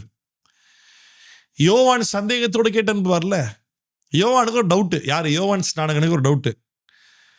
யோர்தான் நதிக்கரையில் இயேசு வரும்பொழுது, எனக்கு பின் வருகிறவர் என்னிலும் பெரியவராக இருக்கிறார், அவருடைய பாதரட்சி அவுக்கிறதுக்கு நான் பாத்திரம் நல்ல அப்படின்னு சொல்லி, இதோ உலகத்தின் பாவத்தை சுமந்து தீர்க்கிற தேவ ஆட்டுக்குட்டி இவர் தான் அப்படின்றத காட்டி அடையாளப்படுத்தி மக்களுக்கு சொல்லிக் கொடுத்து, ஆண்டவரே உம்மால நான் ஞானஸ்தானம் பெறதுக்கு என்னால் நீர் பெறலாமா அப்படின்னு சொல்லும் பொழுது இயேசு சொல்லுவார், இப்படி எல்லா நீதியும் நிறைவேற்ற எனக்கு இடம் கொடு அப்படின்னு சொல்லி யோவான் இயேசு ஞானஸ்தானம் கொடுத்த போதிலும் கூட, ஏரோதுக்கு விரோதமாய் ஏரோது பண்ண பாவத்தை யோவான் ஸ்நானன் சுட்டி காட்டிய நிமித்தமாய் அவனை ஏரோது ராஜா அரெஸ்ட் பண்ணியிருப்பான். ஏரோதியாளுடைய பொண்ணு பிறந்த நாள் என்று நடனமாடி ராஜாவை குஷிப்படுத்தியது நிமித்தமாய் ராஜா வந்துட்டு என்னனாலும் கேளு தரேன். அவர் சொல்லுவா, அம்மாவை கேட்டு வரேன். அம்மாவை கேட்டு அம்மா வந்து யோவான் ஸ்நானகன் தலையை கேளு. யோவான் ஸ்நானகன் சிறைச்சாலையில் இருக்கும் பொழுது மரிப்பதற்கு முன்பாய் யோவான் ஸ்நானகன் தன்னுடைய சீசர்கிட்ட சொல்லி அனுப்புறாரு, வந்திருக்கிறவர் இவர் தானா, இல்லை இனி வேற யாராவது வர வேண்டியது இருக்கா கேட்டுவான்மா. அது வந்து யோவான் ஸ்நானகனுடைய சீஷர்கள் இயேசு கிட்ட வந்து, சிறையில் இருக்கக்கூடிய யோவான் உங்ககிட்ட ஒரு சந்தேகம் கேட்டு அனுப்புனாப்புல, வந்தவர் நீர் தானா, இல்லாட்டி உமக்கு பின் யாராவது வர வேண்டியது இருக்கான்னு சொல்லி யோவான் கேட்டாரு அப்படின்னு சொல்லி சீஷர்கள் சொல்லும் பொழுது இயேசு சொல்லுவாரு, நீங்கள் காண்கிறதையும் கேட்கிறதையும் யோவான் கிட்ட போய் சொல்லுங்க அப்படின்பாரு. என்னது இது? பிசாசு சொன்னா ஓடுது, வியாதியை தொட்ட சுகமாகுது. பழைய ஏற்பாட்டில் வாசிக்கும் பொழுது யாவே மனிதனுடைய வியாதிகளை தீர்ப்பார், யாவே பிசாசுகளை துரத்துவார், யாவே அற்புதங்களை செய்வார். அப்படியே இருக்கும் பழைய ஏற்பாட்டில் ஏகப்பட்ட இடங்கள்ல. அந்த யாவே பழைய ஏற்பாட்டில் சொல்லப்படுற யாவே பிதாவை நேரடியாக குறிக்கிறது இல்லை, மேசியாவாகி யாவையை குறிக்குது. அவர் வந்து காரியங்களை செய்வார்னு சொல்லும் பொழுது அதை போய் நீ அவங்ககிட்ட சொல்லு அப்படின்னு சொல்லுவார். இப்போ இது எல்லாத்தையும் பார்த்துட்டு யூதர்கள் இருக்கக்கூடிய பரிசேயர்கள், சதுசேயர்கள், வேத பாரகர்கள், அது பத்தாத குறைக்கு இயேசுடைய தாயாரும் இயேசு கூட பிறந்த சகோதரர்களும், இவங்களுக்கு இவர் என்ன பண்றார், இவர் யாருன்னு தெரியும். ஏன்னா அவர் யாருன்னு அவரே பலமுறை சொல்லியிருக்காரு. இவர் என்ன செய்கிறாருன்றதும் தெரியும். என்னன்னா மக்கள் மத்தியில் பிரச்சனையா இருக்கே, வித்தியாசமா இருக்கே, பிரச்சனை ஆயிடுமேன்ற ஒரு பயம்தான் ஒன்று. ரெண்டாவது, இவர் யார் என்பதை ஏற்றுக்கொள்வதற்கு மனசு இல்லை, அக்ரி பண்றதுக்கு மனசு இல்லை, மனசு கடினப்படுது, ஏற்றுக்கொள்ள முடியல. பிடிச்சிட்டு பொறுத்த வந்துருக்காங்க, அவர் கூப்பிட்டு போய் தான் அவன் வீட்டுக்கு வர சொல்ல முதல்ல. இப்போ ஆண்டவரே உங்களுடைய தாயாரும் சகோதரர்களும் வெளியே நிற்கிறாங்க, கூப்பிடுறாங்க, உங்களை தான் கூப்பிடுறாங்க, வெயிட் பண்றாங்க. யார் என் தாய், யார் என் சகோதரர்? பிதாவுடைய சித்தத்தின்படி எவன் ஒருவன் செய்கிறானோ.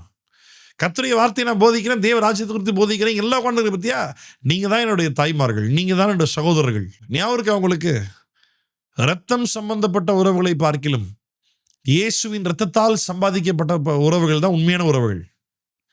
கூட பிறந்துட்டான்றனால் தம்பி ஆயிட முடியாது, பெத்தெடுத்துட்டாங்கன்றனால் அம்மா ஆயிட முடியாது. தேவ ராஜ்யத்துல தேவ சித்தத்தை எவன் ஒருவன் செய்கிறானோ அவன் ரத்தம் சம்பந்தப்படுத்தி என் உடன் பிறவாமல் வேற யாரோ ஒரு மூன்றாவது நபராக இருந்தாலும் பரவாயில்ல, தேவ ராஜ்யத்தில் தேவ சித்தத்தை செய்வதற்காக தன்னைத்தானே ஒப்பு கொடுக்க அவன் தயாரா இருக்கிறானா, அவன் தான் என் சகோதரன். தன்னைத்தானே ஒப்பு கொடுக்க தயாரா இருக்காங்களா, அவங்க தான் என் தாய், அவன் தான் என் தகப்பன், அவன் தான் என் கூட பிறந்தவன், அவன் தான் என் சகோதரி. இயேசுவின் ரத்தம் தான் வெளியேறப்பட்டது என் ரத்தத்தை விட. என் அம்மா வயத்துல என் கூட பிறந்தவனோட தொப்புள் கூடிய உறவு எந்த அளவுக்கு அதிகமாக இருக்குதோ அது வந்துட்டு பூமியில் மனுஷனாக வாழ்கிற வரைக்கும் தான் இருக்கும். ஆனால் இயேசுவின் ரத்தத்தால் ஒருவரோடு ஒருவர் இணைக்கப்பட்ட ஐக்கியத்தினுடைய அந்த ரத்தத்தின் வல்லமை அது பயங்கர வல்லமையானது. அது வந்துட்டு பூமியில் வாழ்கிற வரைக்கும் மட்டும் கிடையாது, அது நித்தியம் வரைக்கும் பேச போகுது. மேபி என் கூட பிறந்த என் அண்ணன், என் கூட பிறந்த என் தம்பி, எங்கள் அப்பா வம்சத்தில் கூட பிறந்த இல்லை எங்கள் அம்மா வம்சத்தில் கூட பிறந்தவங்க செத்து போனாங்கன்னா பாதாளம் போயிடுவாங்க. என் ரத்தம் சம்மந்தப்பட்ட என்னுடைய உறவினர்கள் தான். ஆனால் என் ரத்தம் சம்மந்தப்பட்ட என் உறவுகள் அல்லாத வேற யாரோ ஒருத்தர் நீங்களாம் இருக்கீங்க பாருங்க. நம்மளாம் பரலோகத்தில் ஒரே ஸ்தானத்தில் ஒரே இடத்துல தேவனை முகமுகமாய் கண்டு அங்கேயும் சர்வ சங்கமாகிய சபையின் சேனைகளிடத்திற்கும் சேர்க்கப்படுவோம். அங்கேயும் தேவனை ஆராதிக்க போகிறோம். அங்கேயும் அதே ஐக்கியத்தில் அதே பரலோகத்தில் அதே சபையாராய் நம் தேவனை நேருக்கு நேர் பார்த்து தேவனை ஆராதிக்க போகிறோம். இதுதான் உண்மை, இதுதான் நித்தியத்திற்கும் இருக்க போகிற குடும்பம், இதுதான் உண்மையான உறவு. யார் என் தாய், யார் என் சகோதரர்?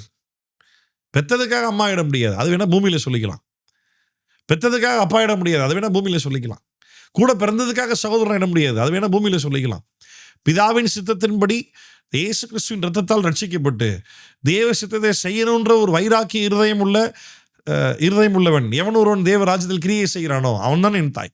கர்த்தருடைய வார்த்தைக்கு எவன் முக்கியத்துவம் கொடுக்குறானோ அவன் தான் என் சகோதரன். தேவ ராஜ்யத்திற்கும் சபைக்கும் ஊழியத்திற்கும் ஆத்துமாதாயத்திற்கும் ஒரே வார்த்தையில் தேவராஜ்யம், the kingdom of God.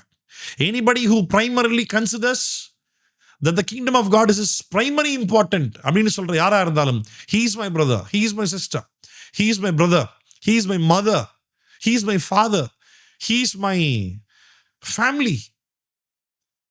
earthல மட்டும் இல்ல, for eternity, நித்தியத்திற்கும்.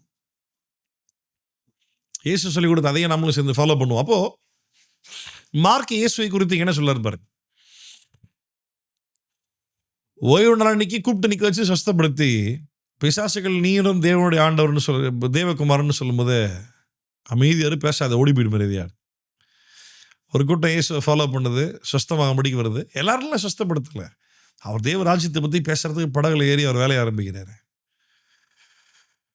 12 சீஷர்கள் அப்பாயிண்ட் பண்ணி கூடவே வச்சுக்கிட்டு அனுப்பி விடவும் பிரசங்கம் பண்ணவும், பிரசங்கம் பண்ணும்பொழுது கேட்குற சுவிசேஷத்திற்கு ரெஸ்பாண்ட் பண்ண முடியாமல், ரட்சிப்பிற்கு தடையாய் ஒருவேளை வியாதியோ பிசாசம் இருக்குமானால் அதையும் சுகப்படுத்த அந்த அத்தாரிட்டி உனக்கு இருக்குது, பண்ணுப்போ அப்படின்னு இயேசு அனுப்பி விட்டார். அதை தொடர்ந்து என்ன பார்த்தோம், நம்ம இயேசுடைய குடும்பத்தினர்களே இயேசு எப்படி ஏற்றுக்கொள்ளவில்லை. அநேக நேரம் வேதத்தின் அடிப்படையில் ஊழியம் செய்தால் நம்மளை தடுக்க போகிறோம் பிஜேபியோ ஹிந்துவோ முஸ்லீமோ கிடையாது. நம்மளை தடுக்க போகிறது இந்த பாரம்பரிய ஊழியக்காரனாக தான் இருப்பான். கர்த்தருடைய வார்த்தையை உண்மையாக எடுத்து பேசும்பொழுது, நான் எங்கள் பரிசுத்தம் அப்படி சொல்லி தரலையே, நாங்கள் போன சர்ச்சில் அப்படி சொல்லி தரலையே, எங்கள் ஊழியக்காரர் எவ்வளோ வல்லமையான ஊழியக்காரர் தெரியுமா, அவர் அப்படி சொல்லி தரலையே, எந்த ஊழியக்காரர் என்ன சொல்லி கொடுத்தான்றலாம் என் கணக்கே இல்லை. கர்த்தருடைய வார்த்தை என்ன சொல்லுது அவ்வளோதான், அதுக்கு மேலே பேச ஒன்றுமே கிடையாது. No one has a higher authority more than the word of God except God. தேவனை தவிர்த்து தேவனுடைய வார்த்தைகளுக்கு மேல் அதிகாரம் உண்டு என்று சொல்லக்கூடிய ஒரு மனுஷனும் உலகத்தில் கிடையாது. தேவனே அதிகாரம் உள்ளவர். தேவன் தந்த தேவ வார்த்தைகளை எல்லா மனிதனுக்கும் அதிகாரத்தை கொடுக்கிறது, எல்லா மனிதனுக்கும் மேல் அதிகாரம் உள்ளதாகவும் இருக்கிறது. ஆமென். அப்போ தேவ சித்தத்தின்படி செய்வோம், தேவராஜ்யத்தின்படி தேவராஜ்யத்தில் செயல்படுவோம். கர்த்தர் ஆசீர்வதிப்பார். ஆமென். ஜெபிக்கலாம். நம்ம அடுத்த வாரம் மார்க் 4ஆம் அதிகாரம் பார்ப்போம். ஜெபிப்போம். ஆண்டுகளை ஒப்பு கொடுத்து, பிதாவே, இது நல்ல மாலை வேளைக்காய் உமக்கு நன்றி சொல்லுகிறப்பா. கர்த்தர் நீங்க நல்லவர். இன்னைக்கு நாங்கள் மார்க் 3ஆம் அதிகாரத்தில் பார்க்கும் பொழுது இயேசு கிறிஸ்து எப்படி செயல்பட்டீங்க, பரிசுத்த ஆவியானவர் உமக்குள் இருக்கும் பொழுது நீர் செய்த ஊழியமும் அதே நேரத்தில் உம்முடைய சீஷர்களையும் எப்படி உருவாக்கினீர், உம்மிடத்திலிருந்து ஊழியத்தை நாங்கள் கற்றுக்கொள்ளவும், நீர் தந்திருக்கிற அதிகாரத்தோடு உம்முடைய ராஜ்யத்தினுடைய வேலைகளை நாங்கள் தொடர்ந்து தைரியமாய் செய்யவும் கர்த்தர் கிருபை செய்யுங்கப்பா. அதற்கு முதலாவது உம்முடைய வார்த்தையில் ஒரு தெளிவை தாங்க, வேதத்தை குறித்த ஒரு அறிவை தாங்க, உம்முடைய வேதத்தை கண்டு கொள்ளும்படிக்கான கிருபைகளை தாங்க, உன்னுடைய வார்த்தையினுடைய சத்தியத்தை அறிந்து கொள்ளும்படிக்கான ஞானத்தை தாங்க. ஞானத்தின் ஆவியானவர், அறிவை உணர்த்தும் ஆவியானவர் வரங்களால், தேவ வசனத்தை அறியக்கூடிய அறிவின் வரங்களால், ஞானத்தை உடைய வரங்களால் கர்த்தர் நீர் எங்களை நிரப்பி, ஆண்டவரே, நாங்கள் உம்முடைய ராஜ்யத்தினுடைய வேலைகளை செய்கிற நாங்கள் ஏதோ ஏனோ தானோ செய்யாமல் கவனமாய் செய்ய, ஜாக்கிரதையாய் செய்ய, நாங்கள் ஊழியம்னு சொல்லி செஞ்சா, சுவிசேஷம்னு சொல்லி சொன்னா, ஆராதனைன்னு சொல்லி நடத்தினா, உபதேசம்னு சொல்லி பேசினா அது தெளிவாக இருக்க, சரியாக இருக்க. 1 பேதுரு 4:11 வாசிக்கிறது போல ஒருவன் போதிப்பானால் தேவனுடைய வார்த்தையின்படியே போதிக்க கடவுள் என்ற வார்த்தையின்படி. ஆண்டவரே, உங்களுடைய காரியத்தில் நாங்கள் கவனமுள்ளவர்களாக இருக்க கர்த்தர் கிருபை செய்யுங்கப்பா. தேவனுடைய ஊழியத்தை அசதியாய் செய்கிறவன் சபிக்கப்பட்டோம் என்று வேதத்தில் எழுதியிருக்கு. நாங்கள் அசதியாக செய்யாமல் ஜாக்கிரதையாய் செய்ய, அர்ப்பணித்து ஒப்பு கொடுத்து படித்து கற்றுக்கொண்டு தேவ கிருபையில் நாங்கள் வளருவோம். உங்களுடைய சத்தியத்தில், வசனத்தில், உபதேசத்தில் நாங்கள் வளருவோம். நாங்கள் வளருகிற அதே நேரத்தில் அநேகரை கர்த்தர்களை வளர்க்கவும் கர்த்தர் கிருபை செய்யுங்கப்பா. நாங்கள் ஜாக்கிரதையாக இருக்க கிருபை செய்யுங்க. ஸ்டடி வந்த ஒவ்வொரு பிள்ளைகளுக்கே நன்றி. வராத பிள்ளைகளை வருகிற நாட்களை கொண்டு வாங்க, உன் நாமத்தை மகிமைப்படுத்திக் கொள்ளும். ஆன்லைனில் இது யாரெல்லாம் எவ்வளோ லேட்டாக பார்த்தாலும் அவங்களது சத்தியங்கள் புரியும்படிக்கான கிருபைகளை தார்.